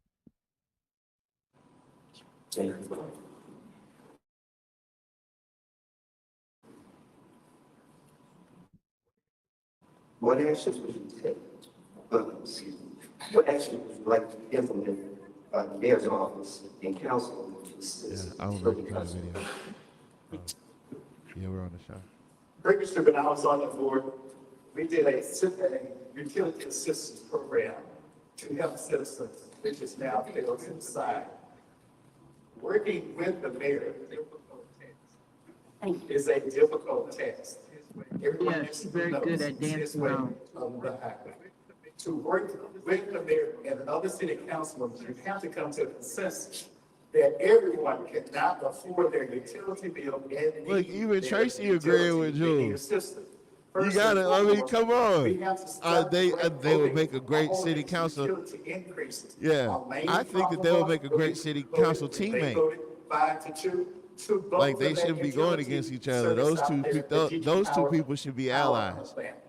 That's why we have outlandish utility bills. Yeah. Ladies and gentlemen, we'll pay $800,000 a month note I think on that'd be that power perfect. plant. Until we can rectify that, we are gonna all need your help with our utilities. Thank you. That's right. So I see it. I'm with you with that, Mr. Porter. What action would you like implemented by the mayor's office and council to assist utility customers? So the Alexandria utility system is fully owned by the city of Alexandria. And with You can hear me, that, Mr. Porter? the city council is responsible for the regulation of such. I believe that the city council needs to understand what regulating the utility system means.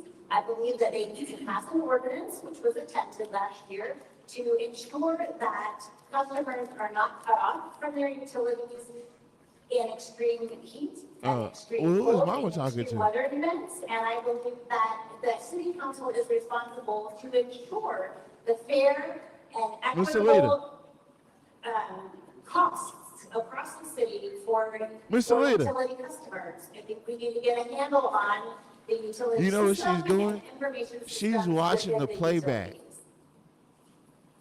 And she's way back. Do you think you have any personal or professional relationships that become a conflict of interest while serving as a council member? No, Yeah, sir. minutes ago. I own not any businesses. And I have no conflict, no. Yeah, I was like, okay, she must have heard something he had already said. Answering to. Working You for must be city thinking that's council, live, it is not. working as a city council person, I'm working for each of these people in this room right here. They're my employees. I don't have a job that stands out. I'm retired. I want the job. And as I said, the current city council person says he doesn't need the job. I don't have a bad feeling against Jules is anybody using because I was pulled off of the that. board. Jules using that. He said he didn't need the job. I'd step in. I got some people I can help. And be fair and equitable across the city of Alexandria.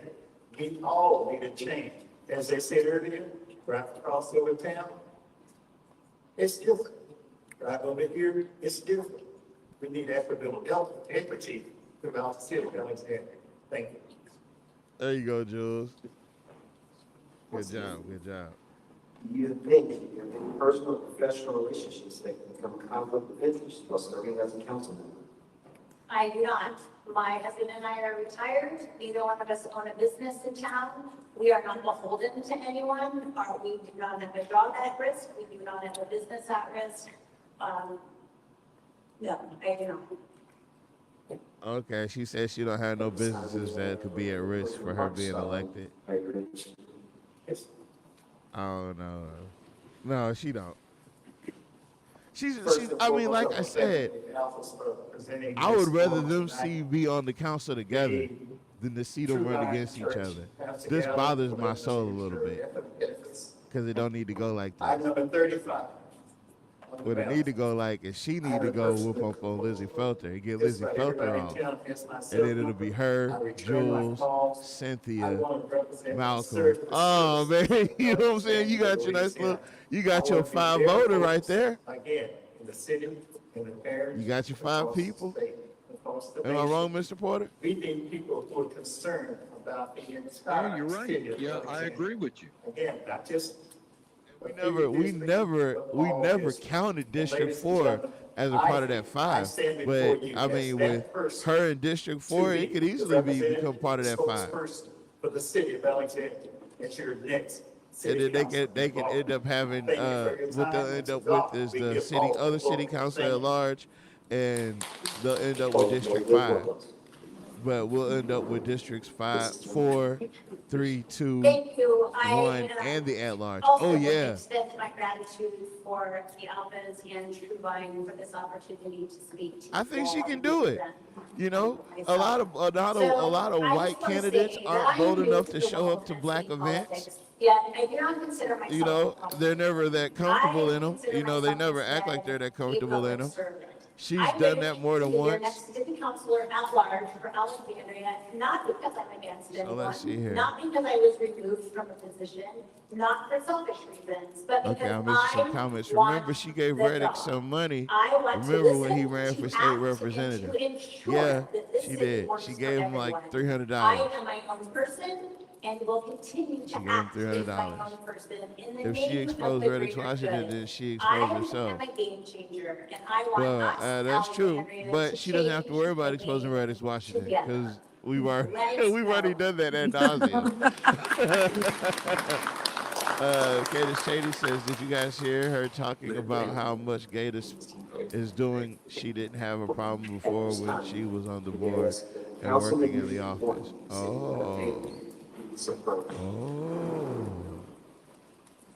And see, it's stuff like this is going to make us they're going to make us pop. They're going to love us on YouTube in these spaces that we're in now. Because it's people that know the backstories and side stories that are helping me commentate. Oh, look at Reddick. Reddick showed up. No, he didn't. Oh, snap. He's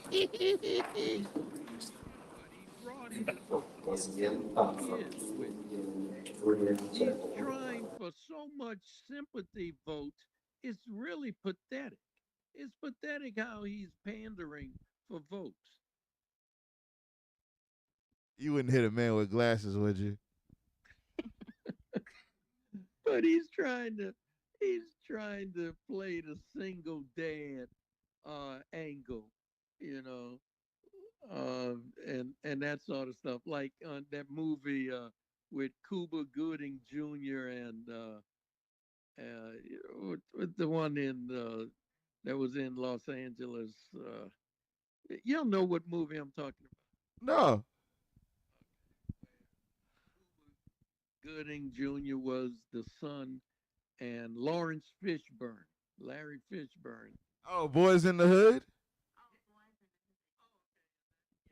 That's what he's trying to go for. He's trying to go for a furious look. He is so far off from that, man. But anyway, that's. Well, let's see how this goes. This is now, Mr. Porter. I'm glad you're here. First off, thank you for joining us one more time. Second off, this new YouTube format is dope. It's crazy because I don't have to stop at 2 hours. I can stream this. I can stream this for the next 4 hours if I want to. Everybody could be asleep. It don't matter. I'll be long gone. I'll be long gone by then. You probably got another good 35 minutes out of me, and I'm gone. You got a good 30, 35 minutes left. Oh man. Hold on. Okay, so for those of y'all that can't hear the video, I'm going back to push play. This is the Alpha Phi Alpha Fraternity Inc. Political Candidates Forum. We've watched 2, 3 go down already. This is the fourth one. This is Malcolm and Reddix. And Malcolm has pulled a Kamala and walked right up to Reddix and shook his head.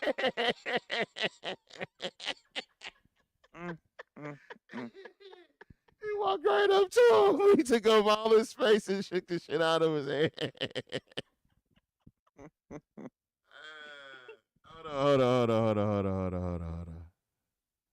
Where is it at? It's got to be right here.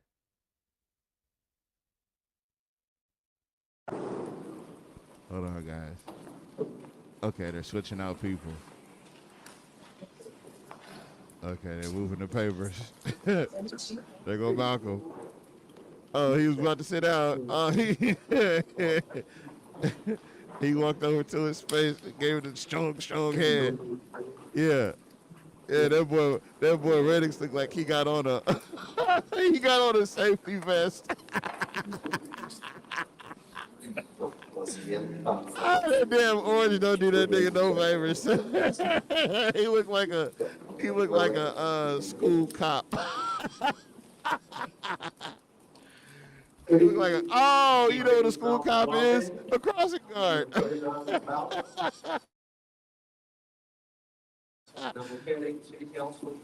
Oh, okay. Welcome up. Lifelong veteran of the Rapid Spirit School System. I love Indiana. I love Andrew. I love. Okay. Malcolm loves Alexandria. He loves his community.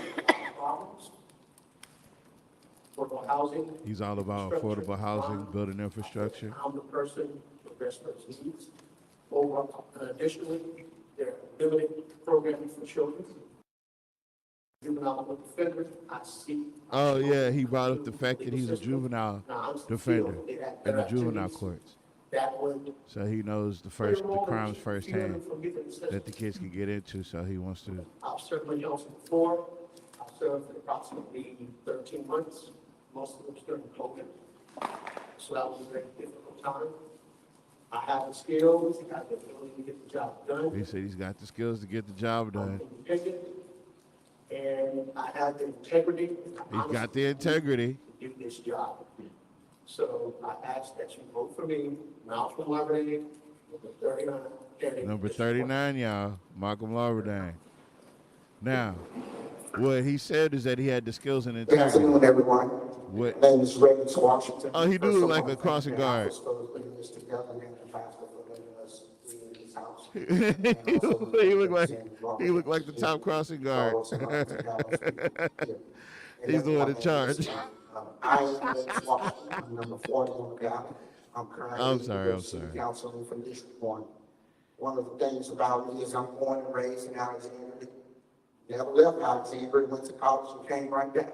He was born and raised in Alexandria. He never left Alexandria. He went to college and came right back. 50% of the time, and then Pineville 50% of the time at home. So I have enjoyed We can't hear you way in the back. city council for the last 4 years. Barely. It's been an adventure and it's been a roller coaster ride. 3 things I've said Hold on. that I've always maintained is unity, transparency.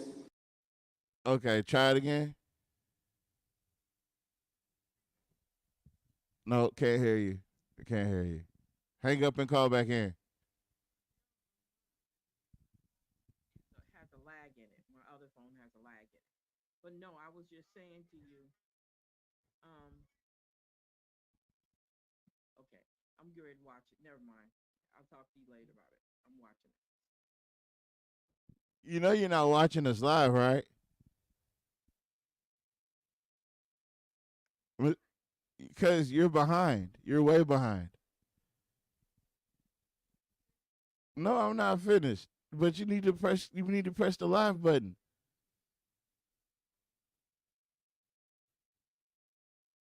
So you can catch up. Are you there? Okay, so now she caught up. I don't hear the echo or nothing. All right. In action. The night that we won 4 years ago, when I was asked the first question, this is what my answer was. 318-730-6195. I've always said you can call me, we can talk.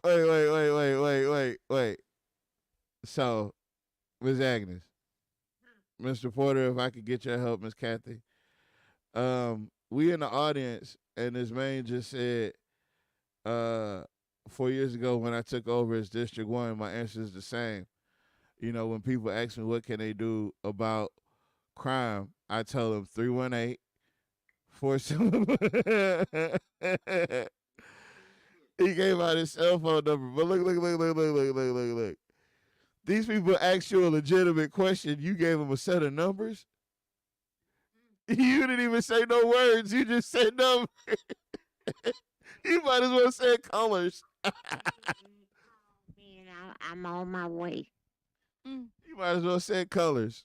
Blue, black, orange, yellow.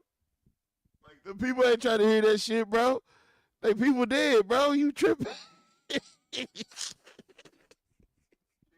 People will turn around looking at each other saying, huh? Right. In the audience. Because he never answered the question. The question was, Exactly. what would you do to change these things? And he's going to go back 4 years when I won, and the night at the celebration, I was interviewed on camera. Well, I'm so glad you got those memories. Thank you for the great disposition. Like, I appreciate. Hey, Edgar Allan Poe, can you get on with the story?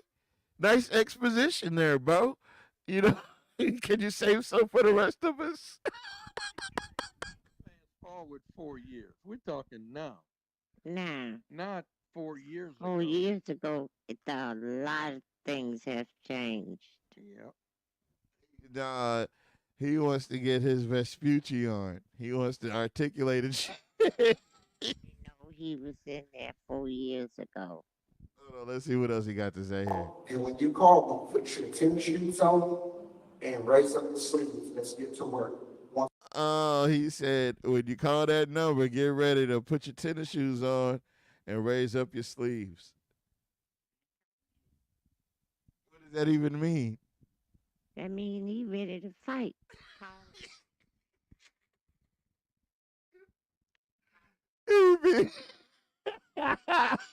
You know they got a guy on the internet. You can call him. You can call him to fight him. He'll meet you at anywhere you want to meet him at, and he'll fight you. That's what Reddick said. He just call him. You want to fight? And look, call my number if you want to fight. Just put your gym shoes on and t-shirt. We put the t-shirt and your tennis shoes on, cause it's gonna be a fight. It's going to be a Once fight. again, I'm Reddick Washington. I'm 40 on the ballot, and I'm the current city councilman for District 1. Okay. Yeah, that shirt, that top, whatever. I ain't gonna call that. That's what you. That's a men's top. I'm sorry, Mama. I'm sorry. That's a men's top. That ain't no shirt. Yes. A problem that I see around youth today is they're always on stealth, and they lack interpersonal skills, and they lack de-escalation skills. Oh, look at Malcolm. Did you hear Malcolm? She don't know I paused it. I'll wait. Let me know when you get to this part, Mom. Just say, I got to this part.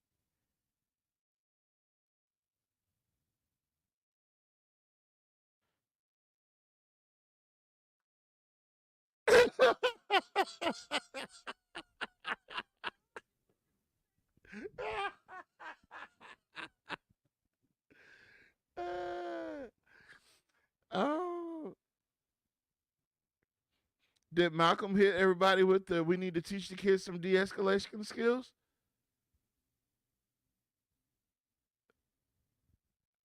I think he said that. I'm very glad to hear that be a topic. And people be genuine about it and not just trying to copy our style. Because, like I said, Malcolm's experience with the youth is that of a defender in the courtroom. So, that's a heavy weight that you got to carry. A child's future is in your hands. So, he's probably done seen some heartbreaking situations, some real sob stories, but you can't, I'm going to be fair this time, you can't take nothing to get away from Reddick. I know Malcolm enjoys the successes of his job and he hates the failures of his job, but Reddick's wasn't necessarily, and we got clarification on that. People wanted me to clarify whether or not Reddick's was kidnapping kids.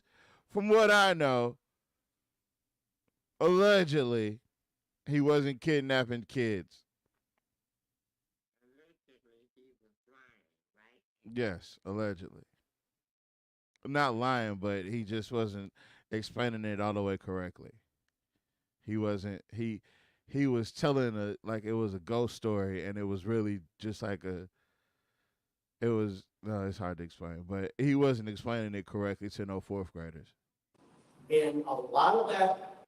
It's my show, ma'am. Okay, yeah, this is my show, ma'am. Go back on mute. Results in conflict amongst our young people in the streets. It results in violence and deaths. I honestly believe that a de-escalation program, a collaborative effort between the city and the school board needs to be implemented. Yeah. K through 12. Yeah. Our children need to know how to disagree and not to press the nuclear button and just go hog wild with guns. Yeah. So that's something I believe in. Honestly, some adults would need that benefit from that program too. That's right. So de-escalation is something that I would preach. Champ, de-escalation skills for the kids, K through 12. A program between the city and the school board that don't sound half bad. Because if you get a program like that, that's with the city and the school board, you never know what the outcome. If you actually put the resources that you're supposed to put in the communities that they're supposed to go into, you could do a lot of good with a program like a de-escalation skills program for K through 12. Anything and everything, just not to get those cameras. But no, that is a good idea, Miss Agnes. Can't hear you. You way in the back.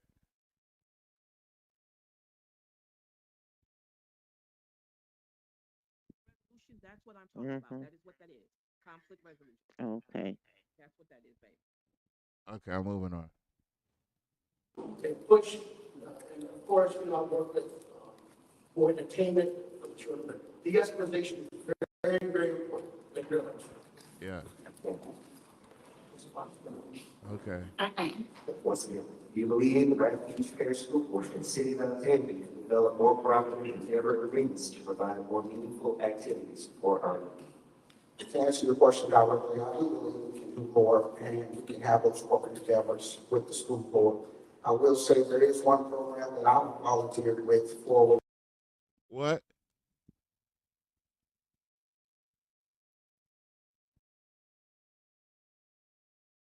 What'd you say? I was saying he getting up there like he, huffing and puffing like, oh gosh, this is so hard. You see his face when he got up there? For the last 5 years. Teach one to lead one. And like you said about de-escalating, it teaches about 11 principles, universal principles that can be used everywhere for these students to make wise decisions, like integrity and their character. Knowing how to talk things with each other and not at each other. So I believe that there are more things to do. One of the things that my son said earlier was that you always talk about there are things for kids to do. I believe what we need to do is advertise more what those programs are, like the after-school programs that happen at the Bolton Outward Community Center. I don't know what he's saying. Mr. Porter, if you're on, can you translate any of this for me? Because my ears are tired.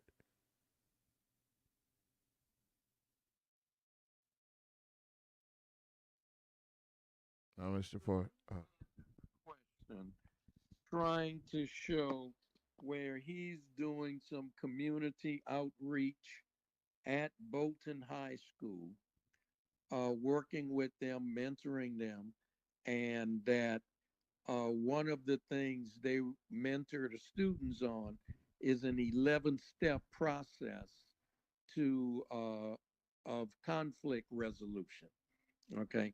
Now he couldn't tell you the steps, so that means he must have sat in there and just heard the little superficial explanation of what's going on. And once again, he's trying to portray it as if he's actually in there leading the students through the 11 steps of conflict resolution, which he's not, because he doesn't even practice it. He doesn't even know how to deal with conflict. So but he used it as an answer to be able to keep pace with what Malcolm had just responded to. And really, it wasn't a bad response. But if he truly knew the steps, he could have elaborated on them a little further. It was the word salad. People that like words, like you can tell when somebody's using a word salad technique on you, and it just got a little bit too wordy. Hoping that you don't know what it is, therefore you just make the judgment that he does know what he.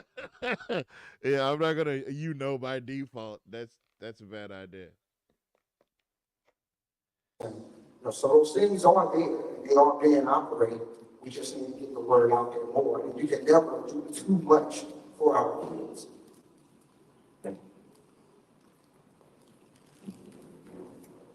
What action would you say? Okay, wait a minute. Let me take this step by step. All right, so the first part of his answer was about how important the kids are and the programs that are available that are already going on that the city just needs to know about. The city just needs to make people know about it. Reddix's whole shtick is based on Facebook, right? Like the whole character of Reddix Washington is based on a Facebook profile. Because he's hashtag your favorite councilman.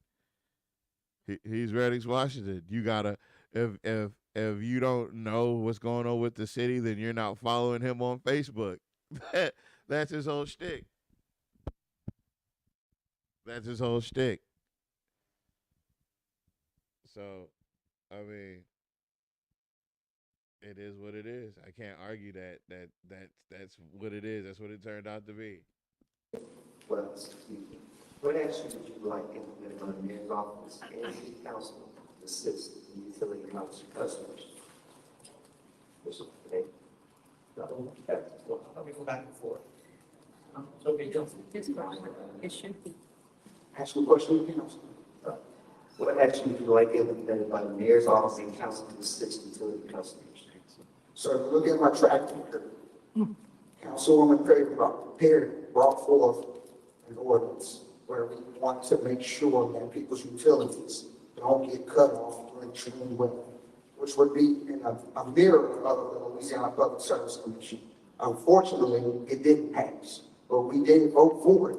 So trying to bring that back and empower some to see. Can I get a moment of silence for this shit? Okay, you probably can't hear all of it.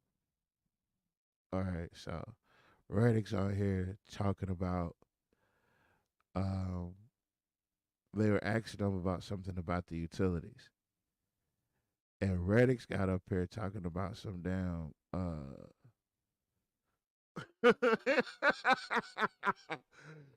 Cynthia Perry put forth the ordinance and we voted for it. Unfortunately, it failed, but you know, if when I get back in, I will put that ordinance forth again.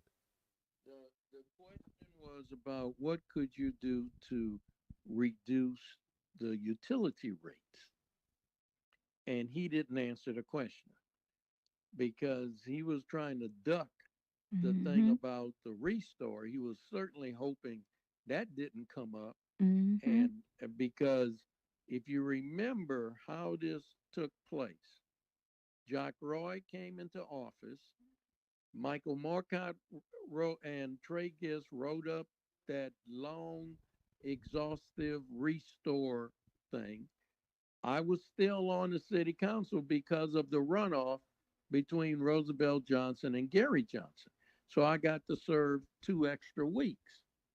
And Jack Roy didn't plan on that. So I got the first copy of the restore ordinance. And the next meeting, which was going to be my last meeting, Jack Roy pulled it because he didn't want me asking questions about it. And then after Gary Johnson was sworn in 2 weeks later, they threw it in front of all of them, and all of them approved it unanimously. But when that ordinance was first introduced, it was Jim Villard's name on it, that he introduced it. Reddix Washington went up there and signed his name above Jim Villard so that he could be a co-author or co-sponsor of the Restore program. He never read it. And the Restore program turned out not to be a grant, but a loan that you never signed up for under false pretenses. And he didn't want that coming out. So he didn't answer the question, what can you do to reduce rates? He talked about what Cynthia Perry had put forward, that the 4 white person voted down. So wait, essentially what he said was he was going to take her idea, whether she won or lost, and do it again. Yeah. Well, here's the thing. That had nothing to do with reducing rates. You're already behind in your bill. You're scheduled for shut off. We're just saying don't shut the people off when it's 105 degrees outside and everything in their refrigerator spoils. And the way Michael Marcotte was doing it, he knew exactly when these black people got their Louisiana card and went to the store and got food. And that's when he was sending the people out to cut them off. He knew how that worked. He was just low down. He's evil, sinister type person. But if they get their card the first of the month, and by the 8th, they done bought all of their groceries and stuff and put it in the refrigerator, he made sure his people went out the next working day and cut them off. And everything they had was spoiled. Wow. Dirty son of a gun. That's horrible. Where we can work together to help people. So they're getting word out, not just want to see help us find other housing. That's where the conflict is. Have some person that represents District 1 that's outside and see what makes it help District 1. And so you say there's so much that you want to do. You have to have someone in office that's willing. Do what?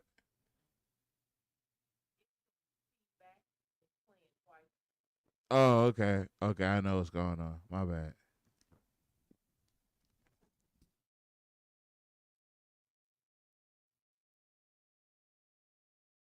To say, let me go work with somebody who doesn't look like me. Let me go talk to somebody who doesn't look like me. Unity is where we can come together and we can work those pieces to help them fulfill the system. Repeat the question? Yes. So wait a minute. His idea is to go talking to random people that don't look like him. That's unity. I'm not being funny. I'm just being honest. I'm asking because that's what he said. He gonna talk to people that don't look like him because unity is how we're gonna fix everything.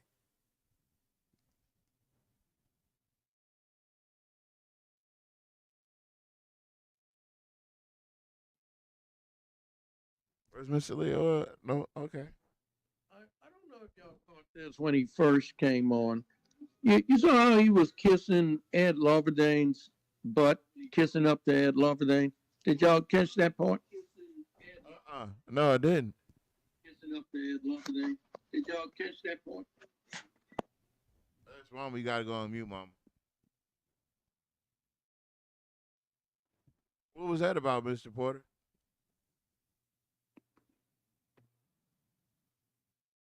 Maybe that might be later on, but I thought that was at the very beginning because he thanked Ed Loverdane for being there and some other stuff. So I think that was at the very beginning when he came on. The nerve of this nigga. I'm sorry. Yeah. But that was all false pretenses. That was all for show. He thinks this whole thing is a play and he's on stage and it's about a popularity contest. Well, he's gonna learn today. What actions would you like implemented by the mayor's office and council to assist utility customers? Okay, number one, I would not vote for the rate increases. That's very, very important. Number two, I'd make sure that we have sufficient funding to help those who need help paying their utility bills. As President Washington was prepared to and intended to pass the resolution that would prevent the utilities from being cut off during inclement weather and bad weather. I am also in favor of that.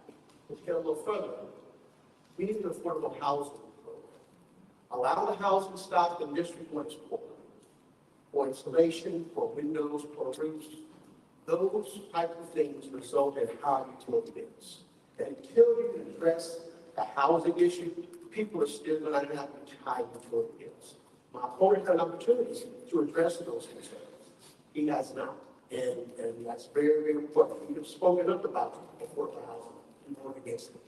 So, utility costs, they're not going to go down.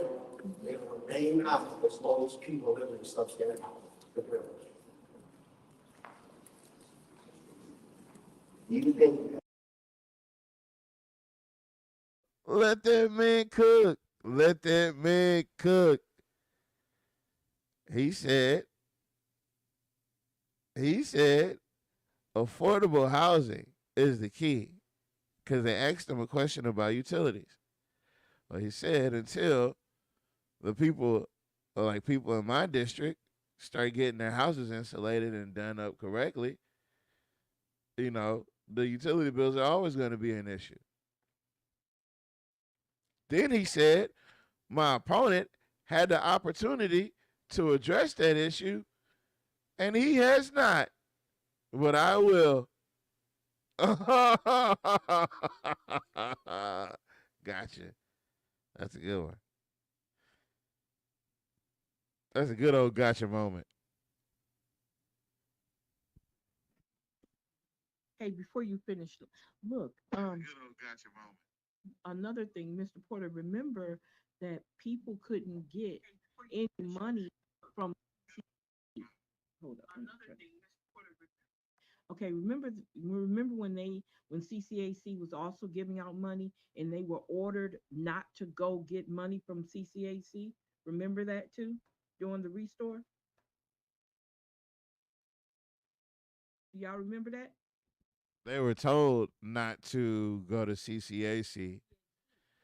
Yeah, they were told not to go to CCAC. It was double dipping, but it wasn't, because CCAC is its own organization. Well, the problem with all that was, I believe that they took CCAC's money and they used it in the restore program, but they really didn't use it.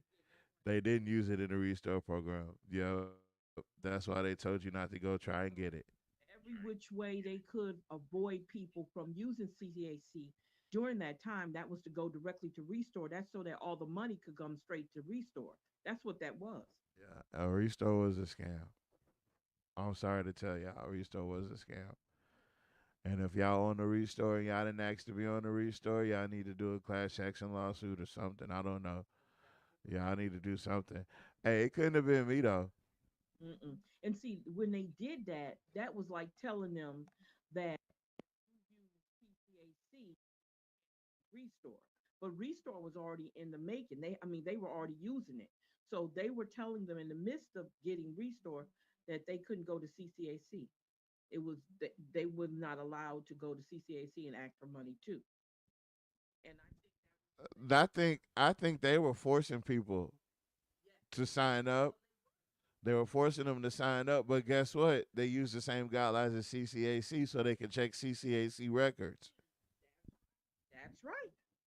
That was a dirty move. Now that was Jock in that too. That wasn't just Marcotte. Jock was in that too. So that restore was not a good thing. That's some cold work right there. Well, Malcolm answered the question well. personal or professional relationships that can become a conflict of interest while serving as a council member? I don't have any businesses that with conflicts. However, I'm one of the few lawyers in town who will sue city of Alexandria. And I have a couple lawsuits pending against the city of Alexandria. One deals with a couple deals with redistricting, and a couple deals with personal injury claims.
And so I would take care of those matters. But other than that, there's nothing that would come in the way in a personal relationship, in a business relationship, that would interfere with my ability as being a council person. Like I said, I'm one of the few lawyers in town who will sue still up there and have no reservation doing it. But of course, I get out those lawsuits, should I make mistakes. So, and that wouldn't be a problem. I've spoken to an attorney who would take over those cases, but other than that, nothing else. Do you think you have any personal or professional?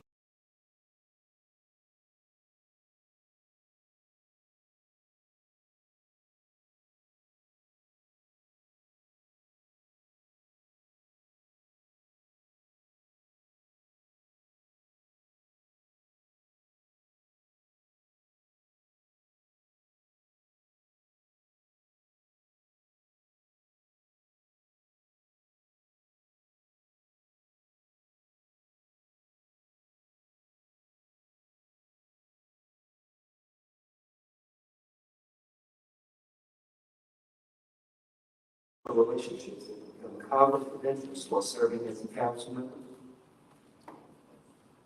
I've been on the council for 4 years and haven't had any conflicts, and I don't see where I would have any conflicts.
I wash cars for a living, I pressure wash houses, and I do a little bit of consulting. I don't see where that's been an issue with the position of me being sick.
Council for this report.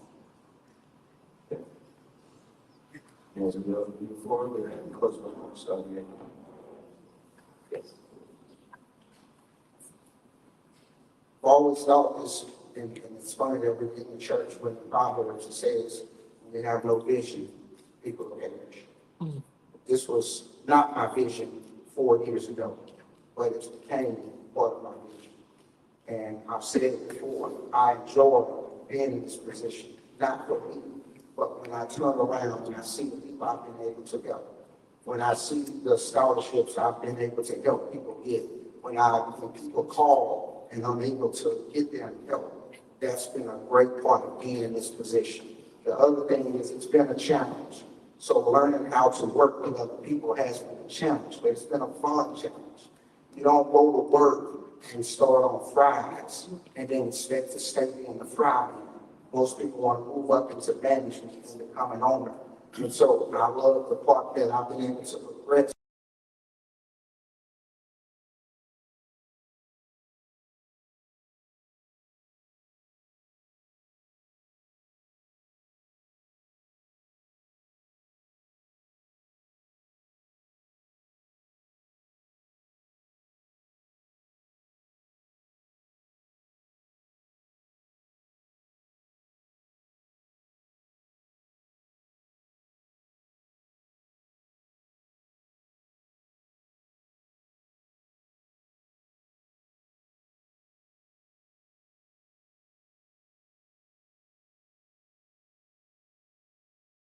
But as I progressed, I've been able to put the ladder down and help other people. And that was one of the reasons that made me run, because I felt like I wasn't being represented and I felt like the ladder wasn't being extended. So that's what I'm really a big part of me is extending that ladder.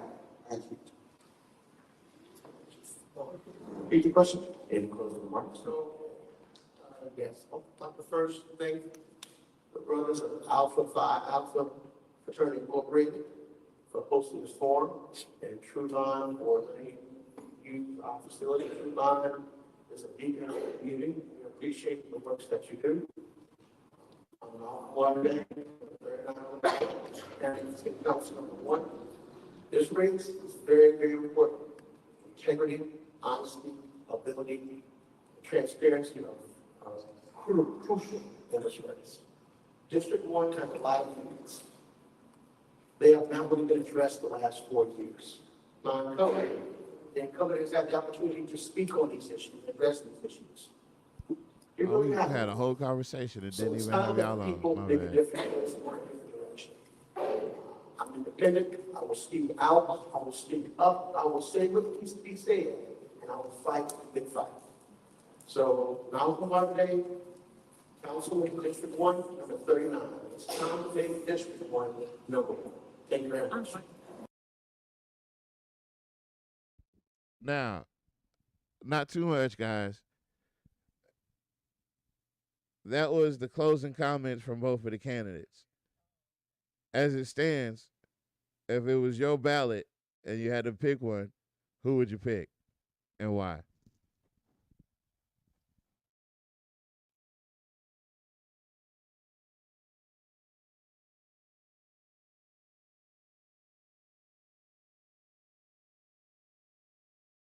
Are you asking that as a question? Yeah, I'm asking that as a question. Okay, I would definitely pick Malcolm because I know Malcolm will question what the mayor says and does all the time. I would quit. You need someone who's able to questions and get the answers. And if they're not satisfied with those answers, they'll say, "I'm not satisfied with that answer. What else can we do?" um, being having solutions, being able to uh, if there's something going on, I know that Malcolm's definitely going to look into it. He's going to do his research and he's going to get the answer to it. We know that Reddick Washington has not done anything for District 1 other than walking around holding hands with a bunch of white people and photo ops and putting his hands in places that he had nothing to do with all these scholarships and all this stuff. No, it was a photo opportunity to make it look like you were part of it. You weren't part of it. Okay? You were stealing the spotlight from other things. You were putting yourself in places that you were not, that you know doggone well you didn't have anything to do with. The idea that you tow down houses illegally, okay? The idea that you're buying up the same property you're trying to get what you call blight. Um, that you're in cahoots with the people who's doing all the extra stuff around the city. We know that. So Reddix, there's no way Reddix would get my vote. There's no, if I lived in District 1, it would have been an automatic no. I would definitely give my vote to Malcolm.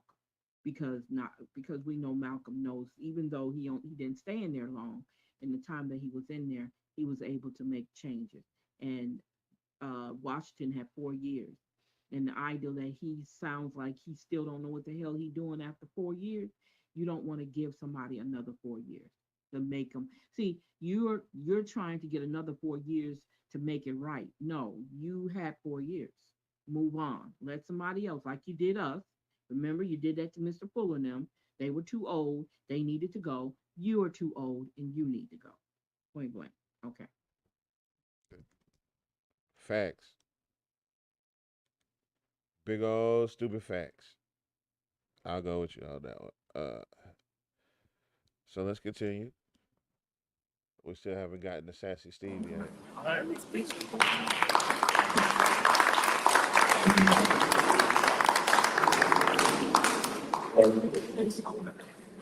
At this time, there's Councilman District 3, Steve Alexander. He's first. All right, so note to self, y'all. Derek Alexander didn't show up. Lee Rubin didn't show up. Keep that in mind. There goes Miss Perry. Oh, there goes Uncle Willie. Not my Uncle Willie. Hashtag not my uncle.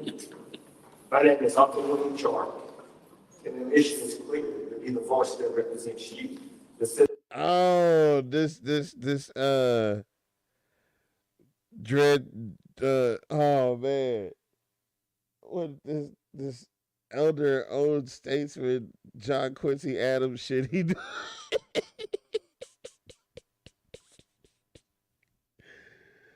Oh no. Cut it out, folks. Huh? You don't like his style, or you like his style? Don't be gotta be sarcastic about it. They in church. In church support, I aim to tackle the economic issues. This is only for him. We have to reduce high utilities. Utilities is an ongoing issue within the city of Alexandria. Recreational facilities. That whole scanning the room shit is spooky. You look like a goddamn android robot. He just scanning the room all spooky like. But to have them red beams come out his eyes. We need to create after-school tutorial programs. We have to do a lot to change district number 3. Crime is at an all-time high. We need somebody who's going to speak and represent the people and stop saying, I'm learning. Chip, you trying to take a shot at a lady? Your homeboy Reddix just got done saying I'm learning. You didn't take a shot at him?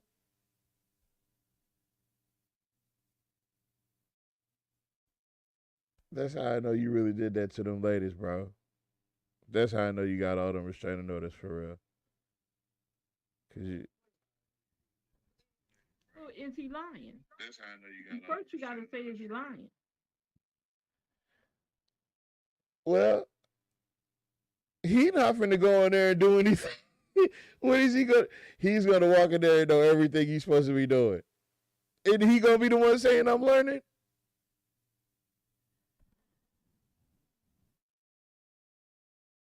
Isn't it? But no, that's not the point. I'm just saying when he said that crime is at an all-time high, I'm just saying he wasn't lying. That's all I'm saying. That's what I'm saying is he's blaming somebody for saying I'm still learning. As if he's gonna walk in there and know everything he's supposed to do and can and can't do as on day one. Like he's not gonna have to learn anything.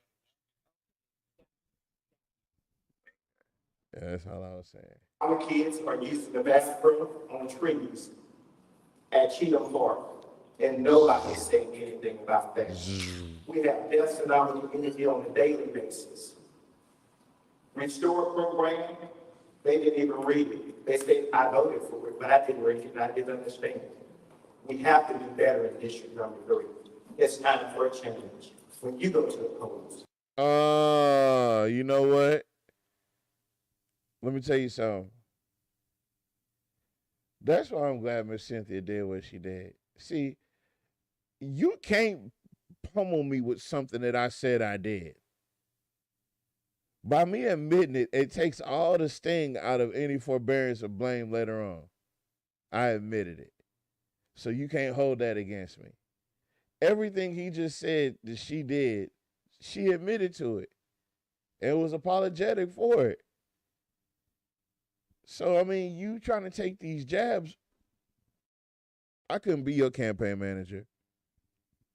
I couldn't be your campaign manager. I tell you, stop looking at the people like that. That whole scanning the room shit is that shit spooky, bro. That shit spooky city. Just look with no volume. With no volume. No, but that's too much. That's way too much. You putting too much. You putting 10 on 20. Or 20 on 10. You doing too much, bro. This whole bald-headed, bearded black man, big gray beard black man thing that they used to have going back on in the 1840s and shit. Nah, bro.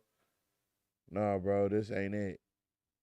And you the last person to act like you just holier and more Man, I've heard some of the shit you've had to say to people. You dressing that shit up, bro, and that ain't real. That's what you're not authentic. You don't talk like that. You're not authentic.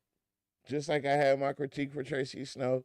Miss Snow, yeah, she'd make a great council person for District 4. She really would. But I have my critique as well. That is not the real you. Cut it short. I get the feeling she finna turn him into coleslaw. Hold on.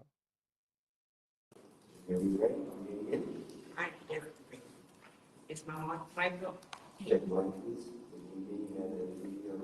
Huh?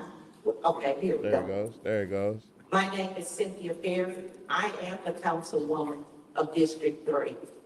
I was elected for that position because the people believed in me. I asked God for that position, and He gave it to me.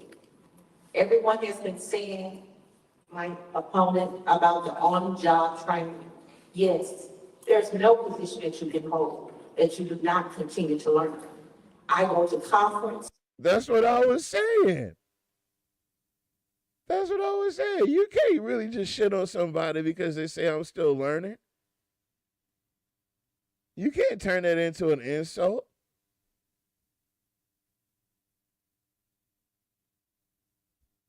That's cold. We're studying learning. So if that's considered on-the-job training, then I am on-the-job training. All the time. Mr. Green, my opponent also stated that I didn't read the ordinance. She got them two out the way at first. And just like I said, it doesn't take a political genius. It just takes knowledge of the situation. And me having knowledge of the situation, I was able to, those are the two things that she already admitted to. So she gonna swat them out she gonna swat them down at first. After this, he don't have nothing else to accuse her of. He don't have no other insults to hurl at her. He didn't have any in the beginning. I read the ordinance. The verbiage was confusing. I held myself accountable for that. I stood, I was transparent, and I apologized to my constituents for voting for that ordinance. And she did. Not once did I say that I didn't read the ordinance. Oh.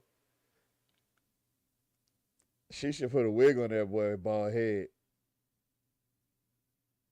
She's sunning him right now. So here I am asking you all to consider re-electing me I have worked hard. I have gave time and effort into this position. I live in Woodside. Can I live anywhere else? Yes, I can. But I chose to stay in Woodside because I grew up in Woodside. I raised 2 daughters in Woodside, and I'm also raising 2 grandsons in Woodside. Is there a change that can be made? Yes, it is. Can I do it by myself? They said there's time in here, they said that one vote doesn't count. Well, I can't do it by myself. It takes the majority to vote. And anything that you put before the council, it has to be a majority vote. I'm Cynthia Perry. I'm number 42, and I'm running for re-election. Whoa! That was electric. That was electric. That was the face of defeat. Look at that face. Look at that face. Oh, I done lost all the commenters. I got 6 people watching. Y'all still on the line?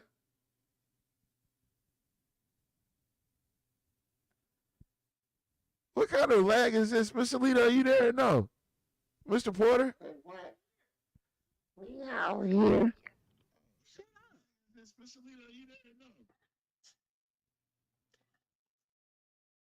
So what do you think about Miss Cynthia Perry's closing remarks? What? So what do you think about Miss Cynthia Perry's closing remarks?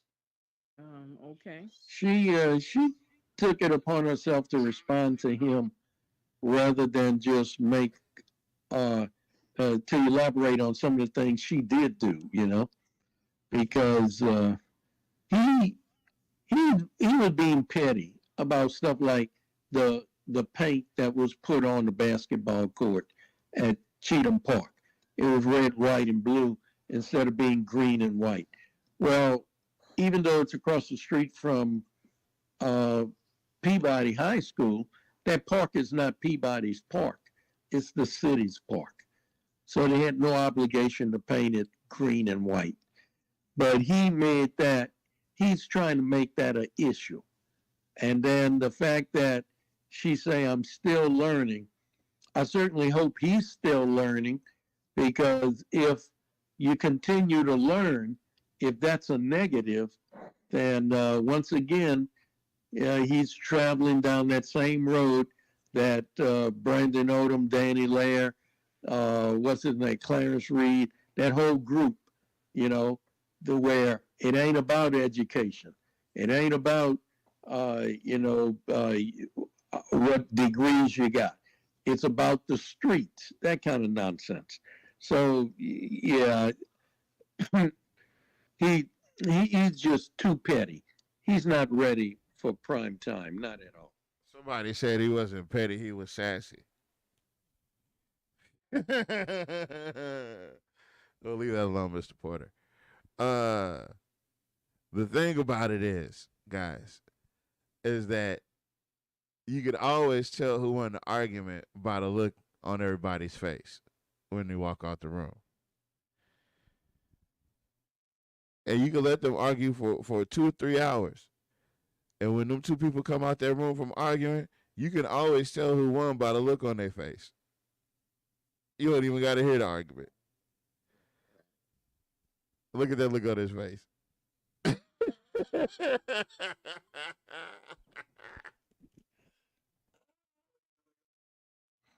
What's your response? They didn't understand this. It's scared. It's scared. What is your approach? Handling controversial and complicated issues. When I got elected to the council board, it was confusing, it was chaos. I always told myself that I felt like I was a weekend. I always tried to keep the peace. And I did that a couple of times, but when things were not the way that they should have been. What?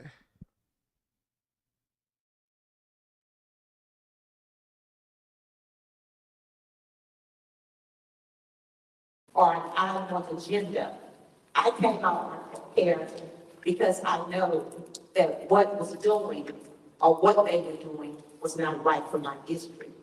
So when it comes to chaos, I try to stay as minimal as possible to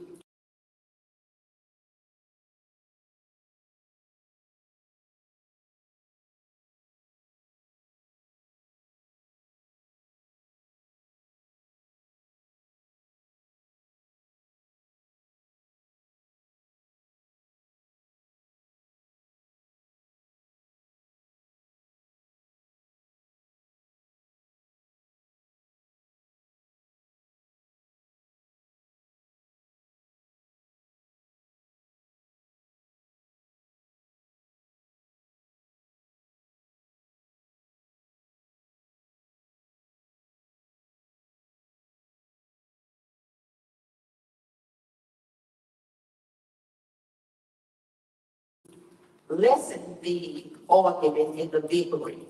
I want everyone to know that you can't get anything accomplished if you're fussing among one another.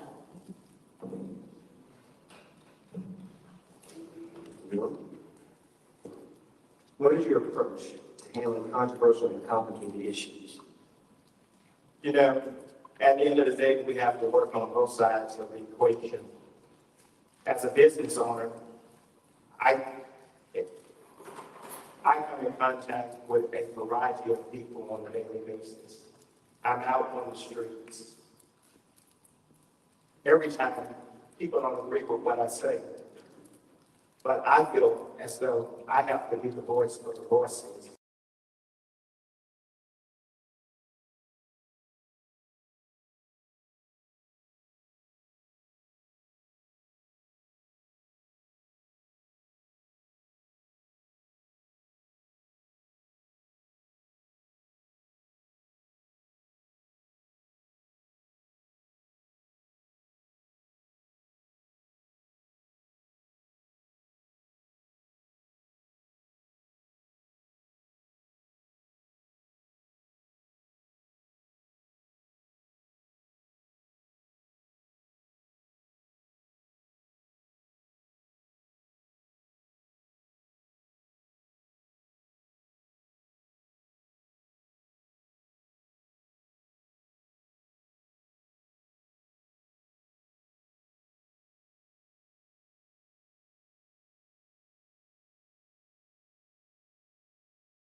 To speak up for your people, and you sat back and looked crazy.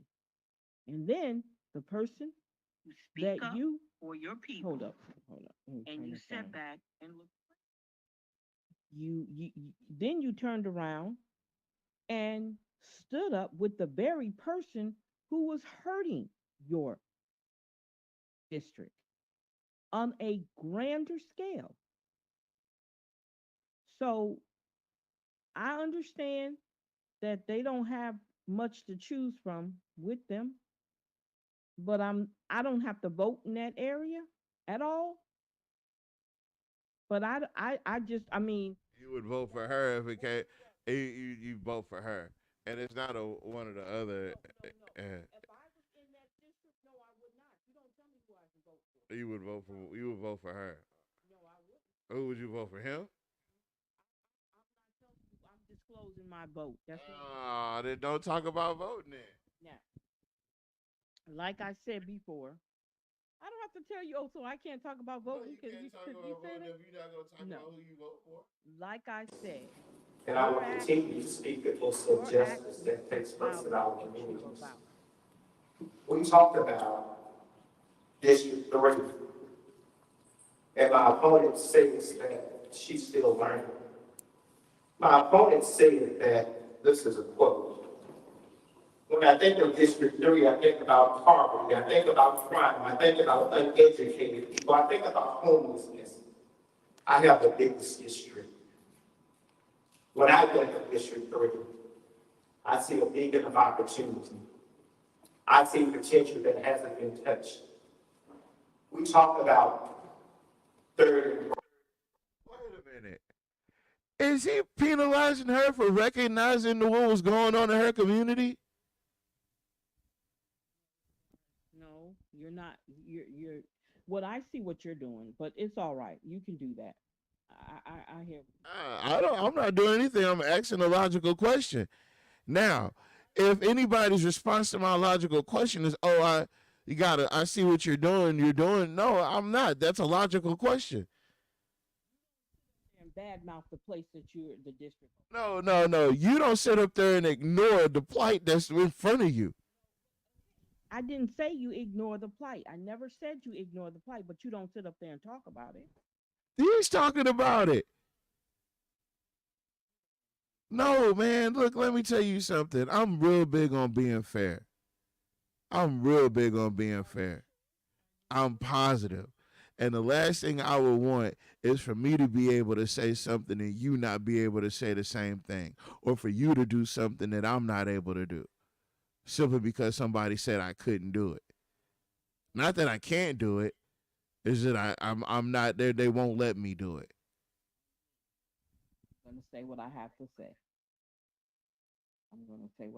say. Broadway, we talked about. Oh, your time ran out. Moving on.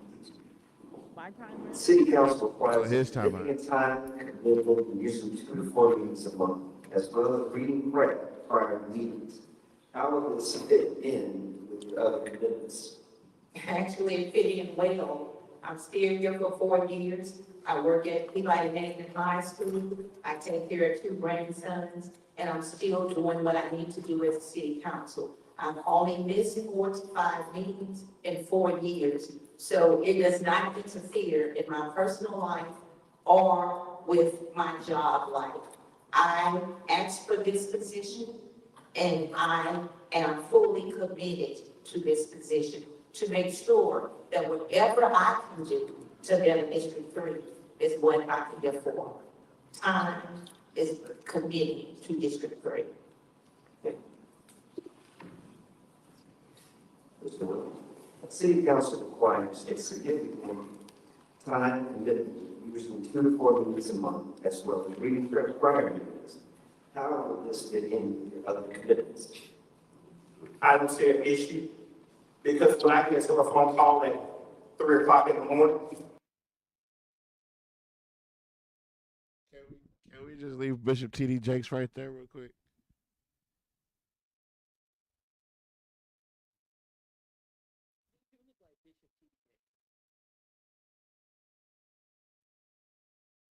Y'all have to hear this other part that he's about to say. Okay, I'm gonna play it. It is strange. Listen to it. for a crime scene that happened in District 3, I'm on that crime scene. Every time something occurred within the city of Alexandria, the residents, they let us know what's going on. And we have to be the voice for the voiceless. There he goes again with that voice of the voiceless thing. That's a little uncomfortable. That voice of the voiceless thing. It don't ring true with me. Who is that? Yeah, I'll put you on block. We cover crime, we the #1 media outlet in all central Louisiana, and that's Urban Hills. The #1 media outlet? Did he say? Did he just? Wait a minute. What that got to do with him being a city councilman? You need to read the bottom of the screen. We go to multiple locations on a daily basis. We cover the good as well as the bad. I don't see how it's going to interfere with what I'm doing. What it's going to do is going to shed a light on all the stuff that's going wrong in Alexandria. Wait a minute. Look at the bottom of the screen. It says Urbicast Media and InvolvedInAll.com do not endorse any specific views or opinions expressed by the candidates. Wow, the candidate is talking about Urbicast.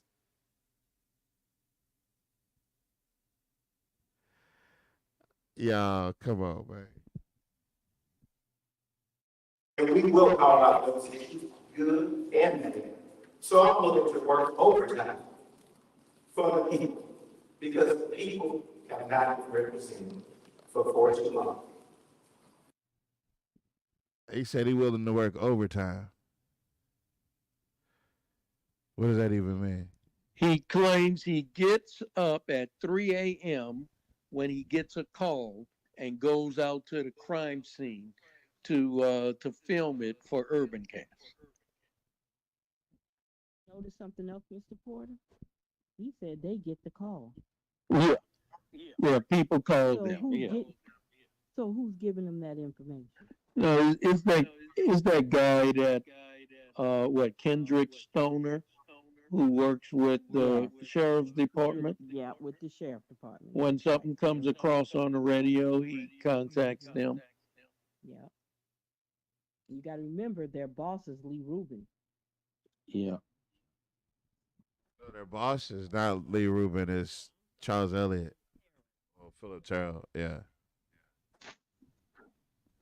All right, hold on.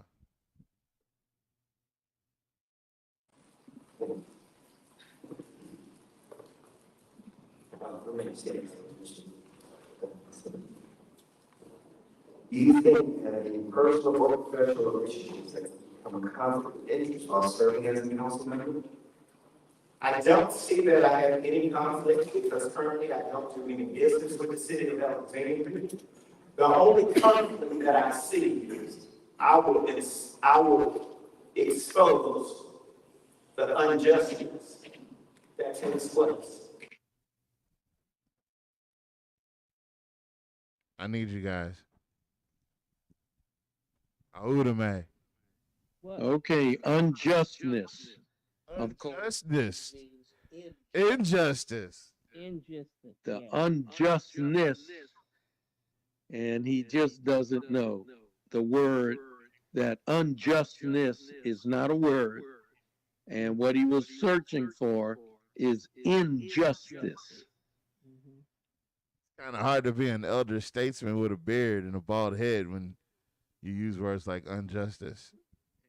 Certificate of completion from Tioga. Oh, come on, guys. Mr. Porter, that was a low blow. If he got a certificate, he got a certificate. Certificate of completion from Tioga. He got a certificate. He went to Peabody, he left Peabody, went to Bolton, left Bolton, went to Tioga, and aged out. He was 19 years old and had more than 4 credit units to complete. So they gave him a certificate of completion. You know what? I'm not going to do this with you, Mr. Porter. That was wrong. Yeah, I don't know where you got that information from. Verify that. Yeah, I need to see. I don't know. I don't even want to see it no more. You hurt my feelings. No, guys, that's true. Certificate of completion. 8th grade year, he went to Mr. Porter gonna go with all of the info. I need to see proof. I don't. We have to do a better job of being transparent for all the citizens of this district. We just can't work for the west side of Alexandria. We have to work for the south side of Alexandria as well. Wait a minute. Who's he saying that to?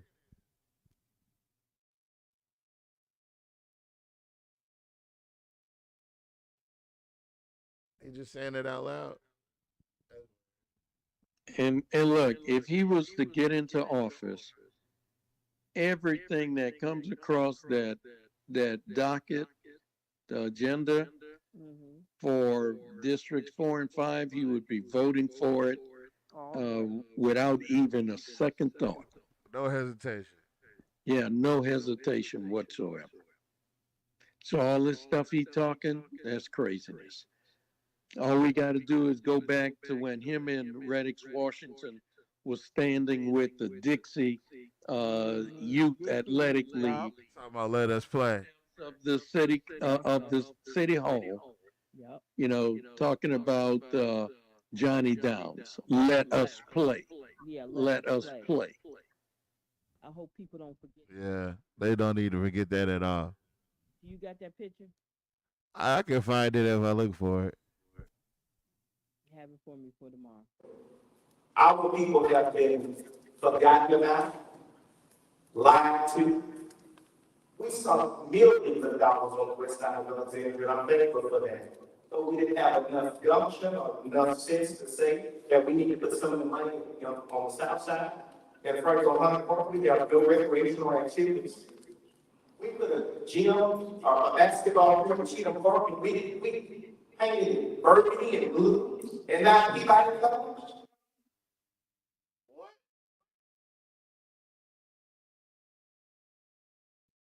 I can't hear what he's saying.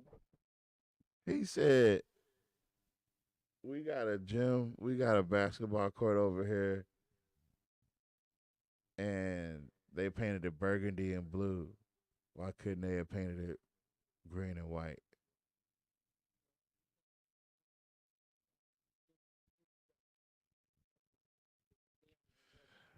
I mean, that's a stupid effing argument. That's dumb as F. That's petty. That's very petty. Yeah, it was petty.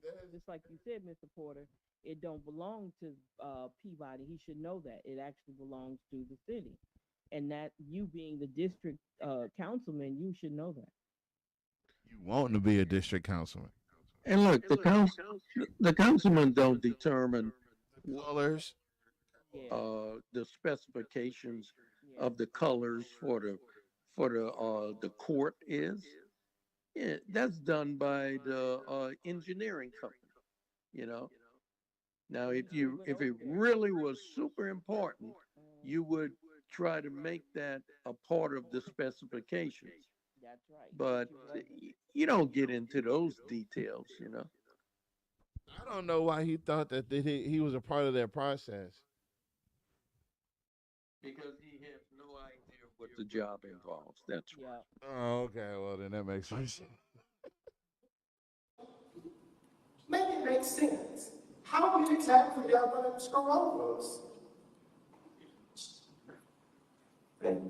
You can't say how many times are we going to screw in a church.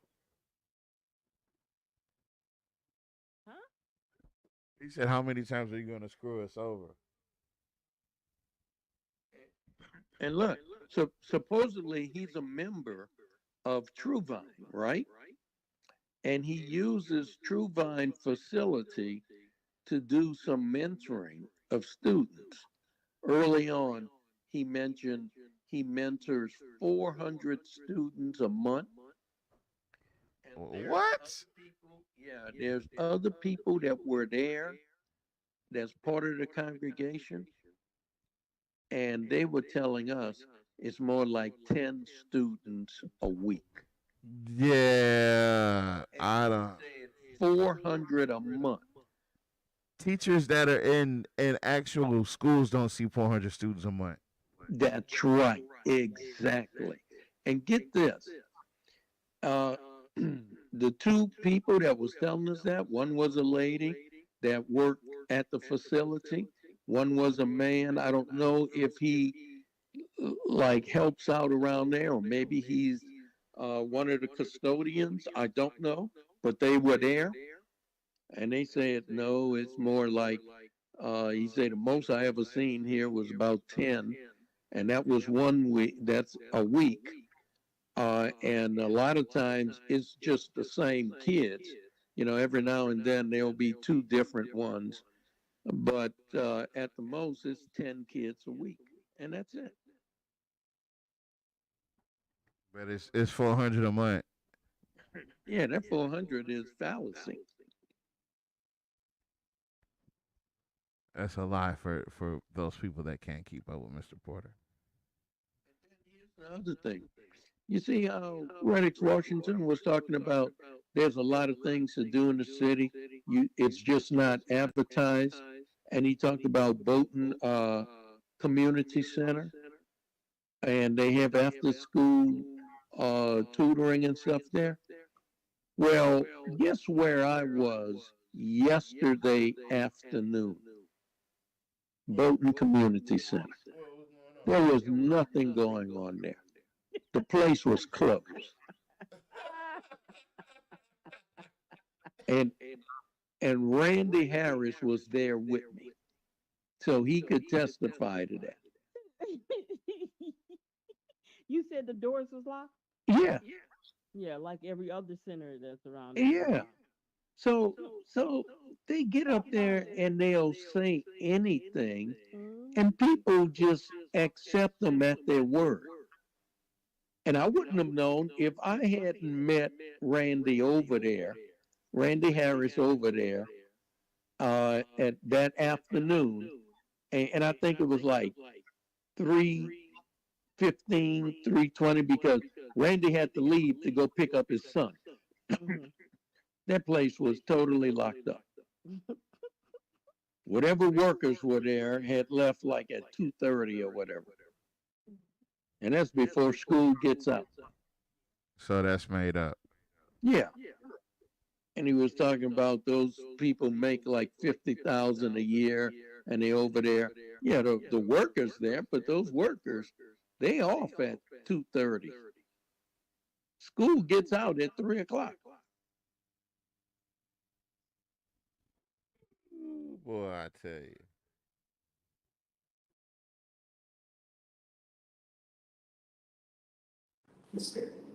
Yes, sir. You think you have any personal or professional relationships that can become conflict of interest while serving as a council member?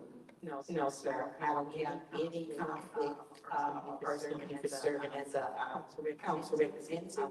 I work for Baptist Parish School Board, so I don't have business, I don't do any business with the city, but I would like to say that the basketball court in Franklin Park may be blue with red. Baby, I wouldn't even wasted my time trying to argue against that bullshit. I'm sorry. Cynthia, you're going to lose some cool points. It's more of just personal. That's what we do. Well, see, I don't know if she knows not to respond to that. I think that was a bait. That was to bait her out of her character so he could make her look like the angry black woman, because that's what the Republicans told him to do. Come on. There's some points you don't have to address everything. Some things you definitely got to concede on. Yeah. Move on. Let's talk about let's talk about my record. That's what you do. Talk about what I've done since I've been in there. Well, he was trying to make it personal with her. He was trying to make it personal. Yeah, well, I mean, sometimes you do that. That's what some people do. But I would turn around and talk about my record. Well, let's see what she's got to say. Hold on. Right. But it did get remodeled thanks to Representative Labradine in the city of Alexandria. It doesn't matter what color. We would have had something to say about it if it wouldn't have got done, but it did get done. So if the color is an issue, rather than to have the basketball court undone, then that's a problem. Oh, I like this version of her, because she said if it wouldn't have got done at all, y'all would have had a problem with it. She said thanks to Representative Labradine and in the city of Alexandria, it got done in the first place. She said if the color is what you're worried about, then she said you got other problems than that. She had a Salida moment. Everybody's entitled to those, I guess.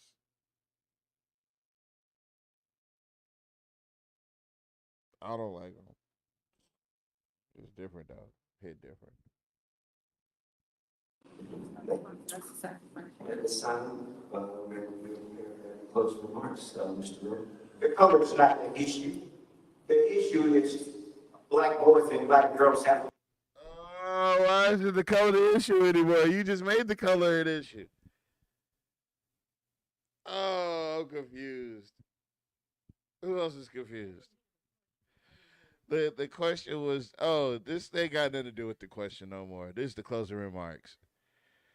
They're just grandstanding. She responded to him in the color thing. and he's responding to her, talking about the issue isn't the color, even though he clearly made the color an issue. It's about the little black boys and black girls that don't have a place to play or some shit. I don't know. Oh, look, you got to listen to it. You got to listen to it. This boy is sick.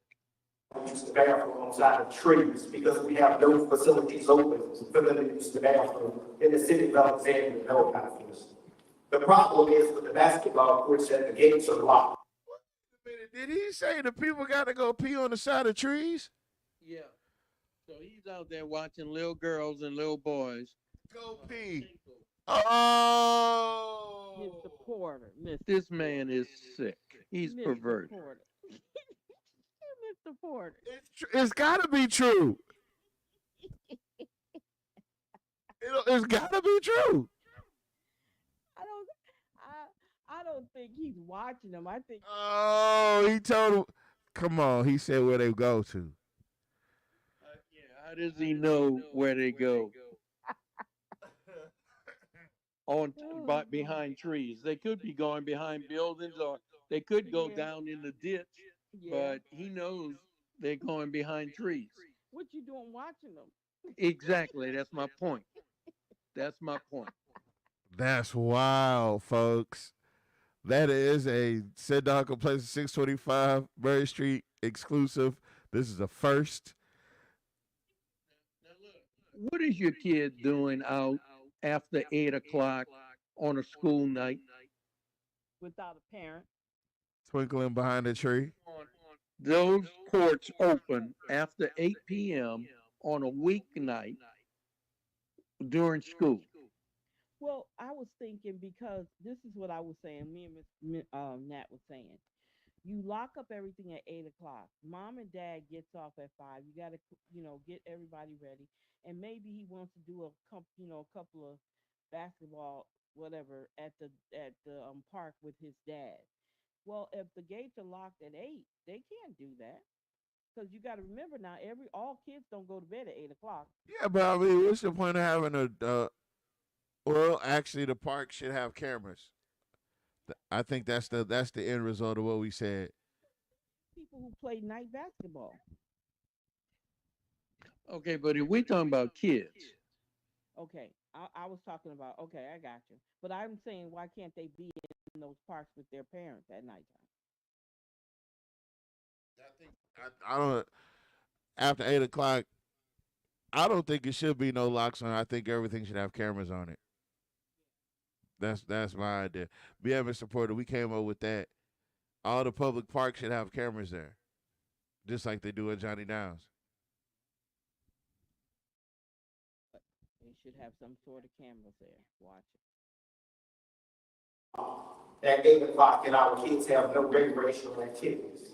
Thanks to True Baptist Missionary Baptist Church, we host about 400 kids a month at this facility because the city is not doing this job, and we pay a recreational tax.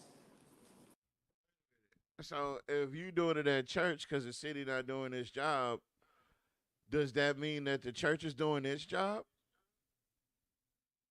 For one thing, he's being very hypocritical because, again, like Mr. Porter said, that's a picture with him in Reddick, Washington, on the stairs, whether he must have forgot it or not, on the stairs of the city hall with all those white kids hollering about "let us play."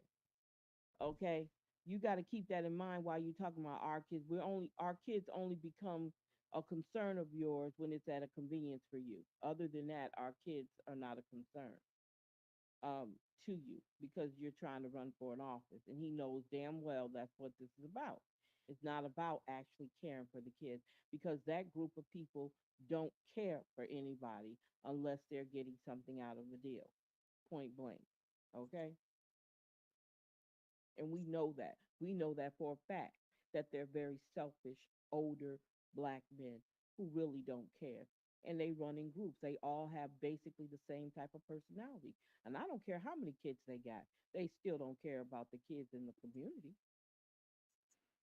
Unless they trying to use them for a video shoot or something. But as far as real true concern, no, they don't.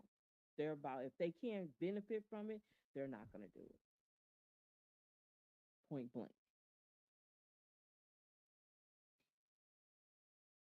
Ask yourself, is the District 3 better than it was 4 years ago? Crime is at an all-time high. Our kids still looking for places to play. Time for change is now. I need you to go to the polls, and I need you to vote for number 41, Uncle Louis Short, because together, we're gonna change. Oh, he almost said together we will. I don't care. I don't want to do nothing together with this thing. This nigga out his mind. I'm talking about out his top. Yeah, I think he's being very hypocritical on this last statement. I think it's very hypocritical because you stood up there with all them white, was not one black child standing on that. I need that picture, and we need to put that picture out. We really do. You know that gonna get it for you. Yeah, we need to get that picture and we need to post it because that right there is being hypocritical. As well as issue number 3. Thank you. I want y'all to notice that you're not supposed to applaud at these events. Nope, But you sure not. only certain people have actually gotten applause at this event. No, they had asked us to hold all applause until the end. Yeah. Oh. Yeah, you can't applaud at a point. It's like tennis or something. Yeah. What you got here is the closing arguments. Yes. First of all, I'd like to clear up the statement of uneducated. When I said uneducated, it wasn't about a high school diploma. It wasn't about a college degree. It was about us being uneducated socially, politically, economically, being uneducated about attending council meetings, uneducated.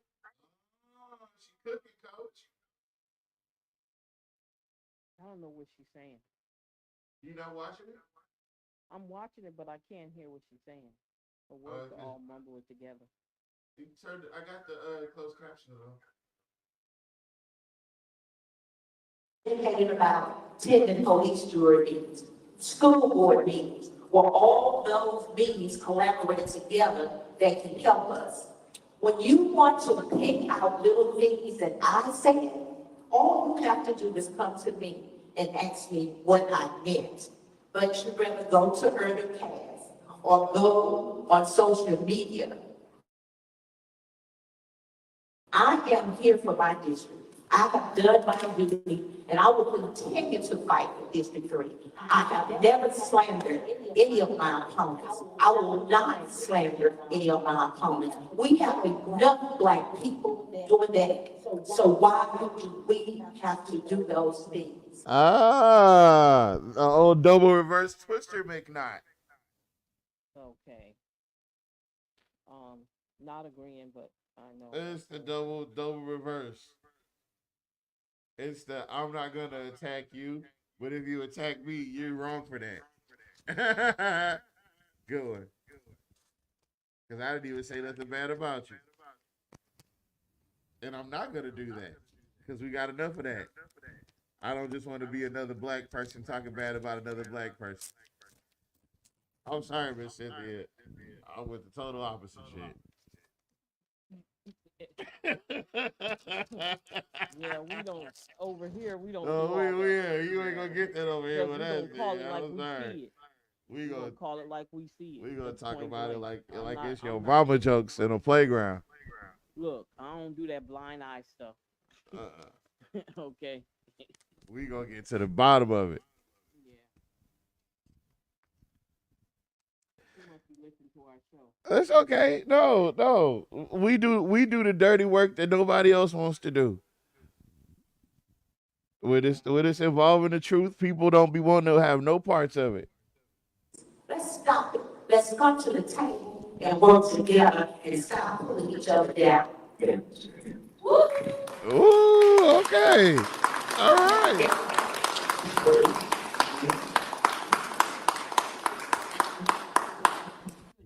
you ain't doing the right thing. So when somebody tell you ain't doing the right thing, you can't handle it. So of course you're gonna make that statement. Most people who can't handle criticism make that type of statement.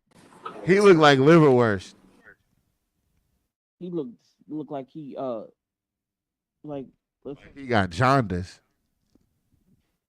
he needs some different glasses because his glasses blend in with his skin color. He need a liver treatment. His only thing you can see is the glass part of his. He needs something like brighter than like he needs some steel frame, some metal frame glass. It'll make him look more dignified. I don't know. He's like an old pervert right now. Watching kids.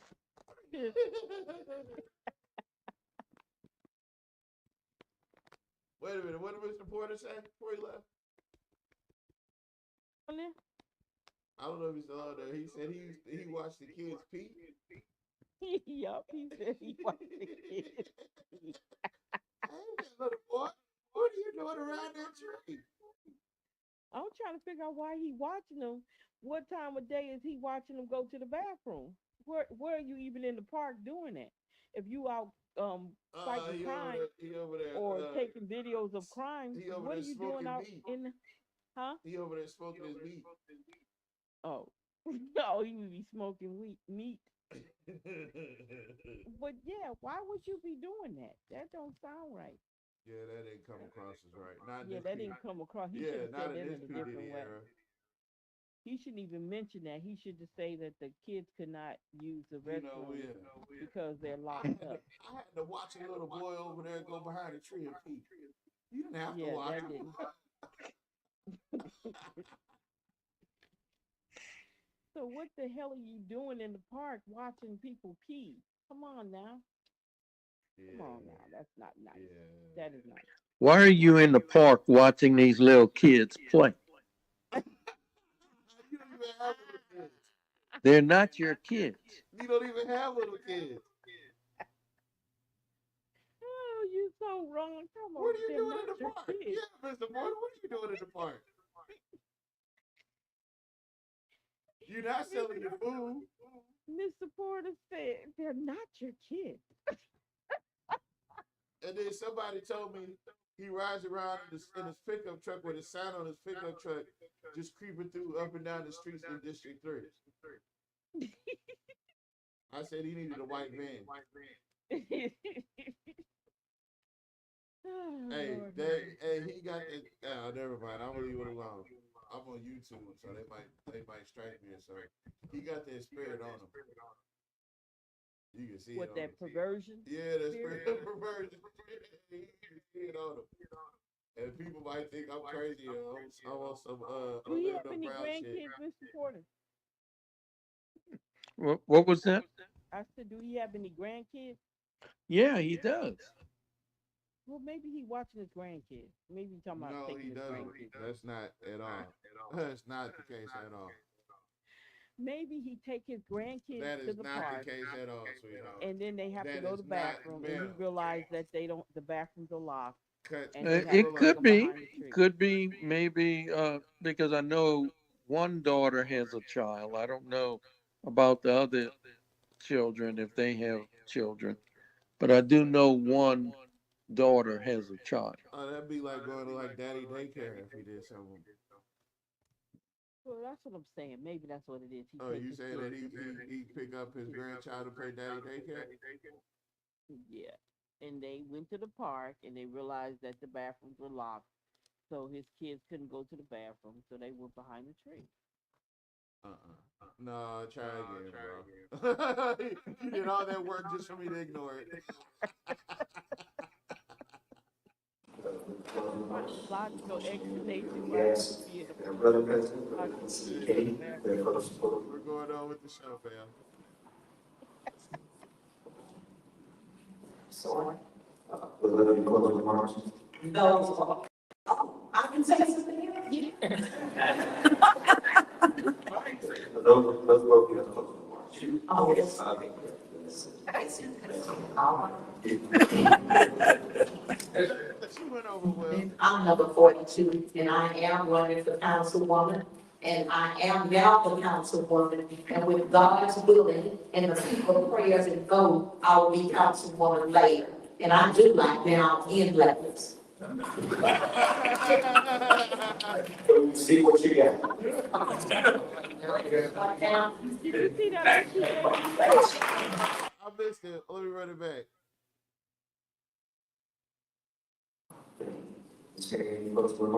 Yes. First of all, I'd like to clear up the statement of uneducated. When I said uneducated, it wasn't about a high school diploma. It wasn't about a college degree. It was about us being uneducated socially, politically, economically, being uneducated about attending council meetings, uneducated about attending police jury meetings, school board meetings, where all those meetings collaborate together that can help us. When you want to pick out little things that I said, all you have to do is come to me and ask me what I meant. But you rather go to Urban Cast or go on social media. I am here for my district. I have done my duty, and I will continue to fight for District 3. I have never slandered any of my opponents. I will not slander any of my opponents. We have enough Black people doing that. So why do we have to do those things? Let's stop it. Let's come to the table and work together and stop pulling each other down.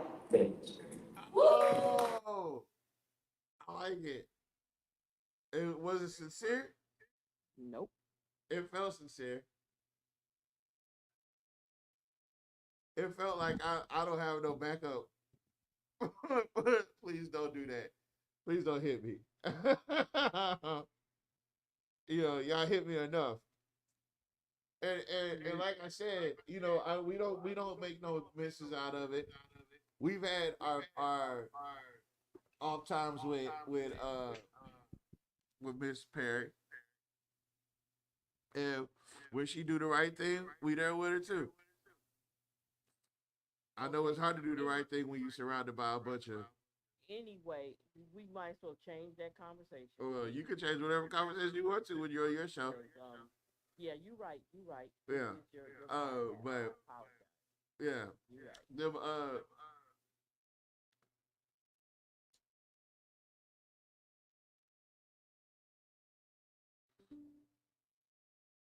I think it's time that, you know, we get to the rest of it. Hold on.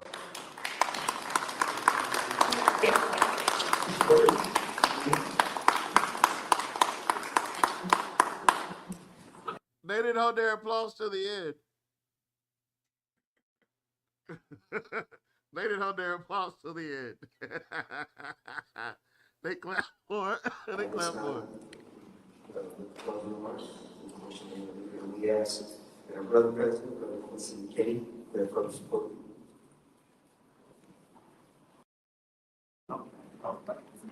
Everyone. I mean, all right. So what's next in the campaign process? We're still live. Okay, yeah. That was the rest of that. Okay, let me say this real quick. And I don't have to do it. That kumbaya shit, it ain't worked yet for the city of Alexandria in the Black community. That kumbaya shit don't work. Okay, point blank. I'm gonna leave it at that. It doesn't work. It hasn't worked, and it doesn't work. You cannot sit and say that we need to work together with the very people who are hurting you. You cannot and oppressing you. That doesn't make any sense. That shouldn't even be put in a sentence together. You can't, because when someone doesn't want good for you, no matter what you do, they don't want good for you. It doesn't change anything.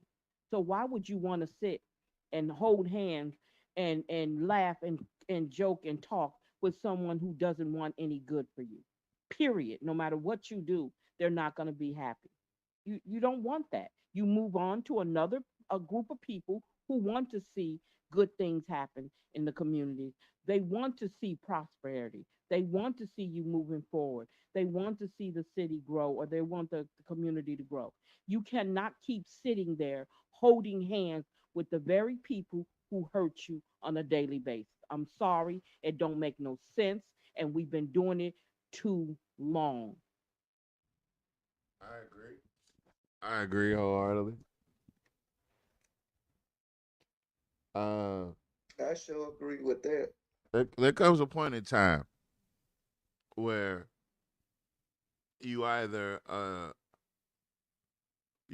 adapt, or it's the natural evolution of things. You either adapt or you get ate up,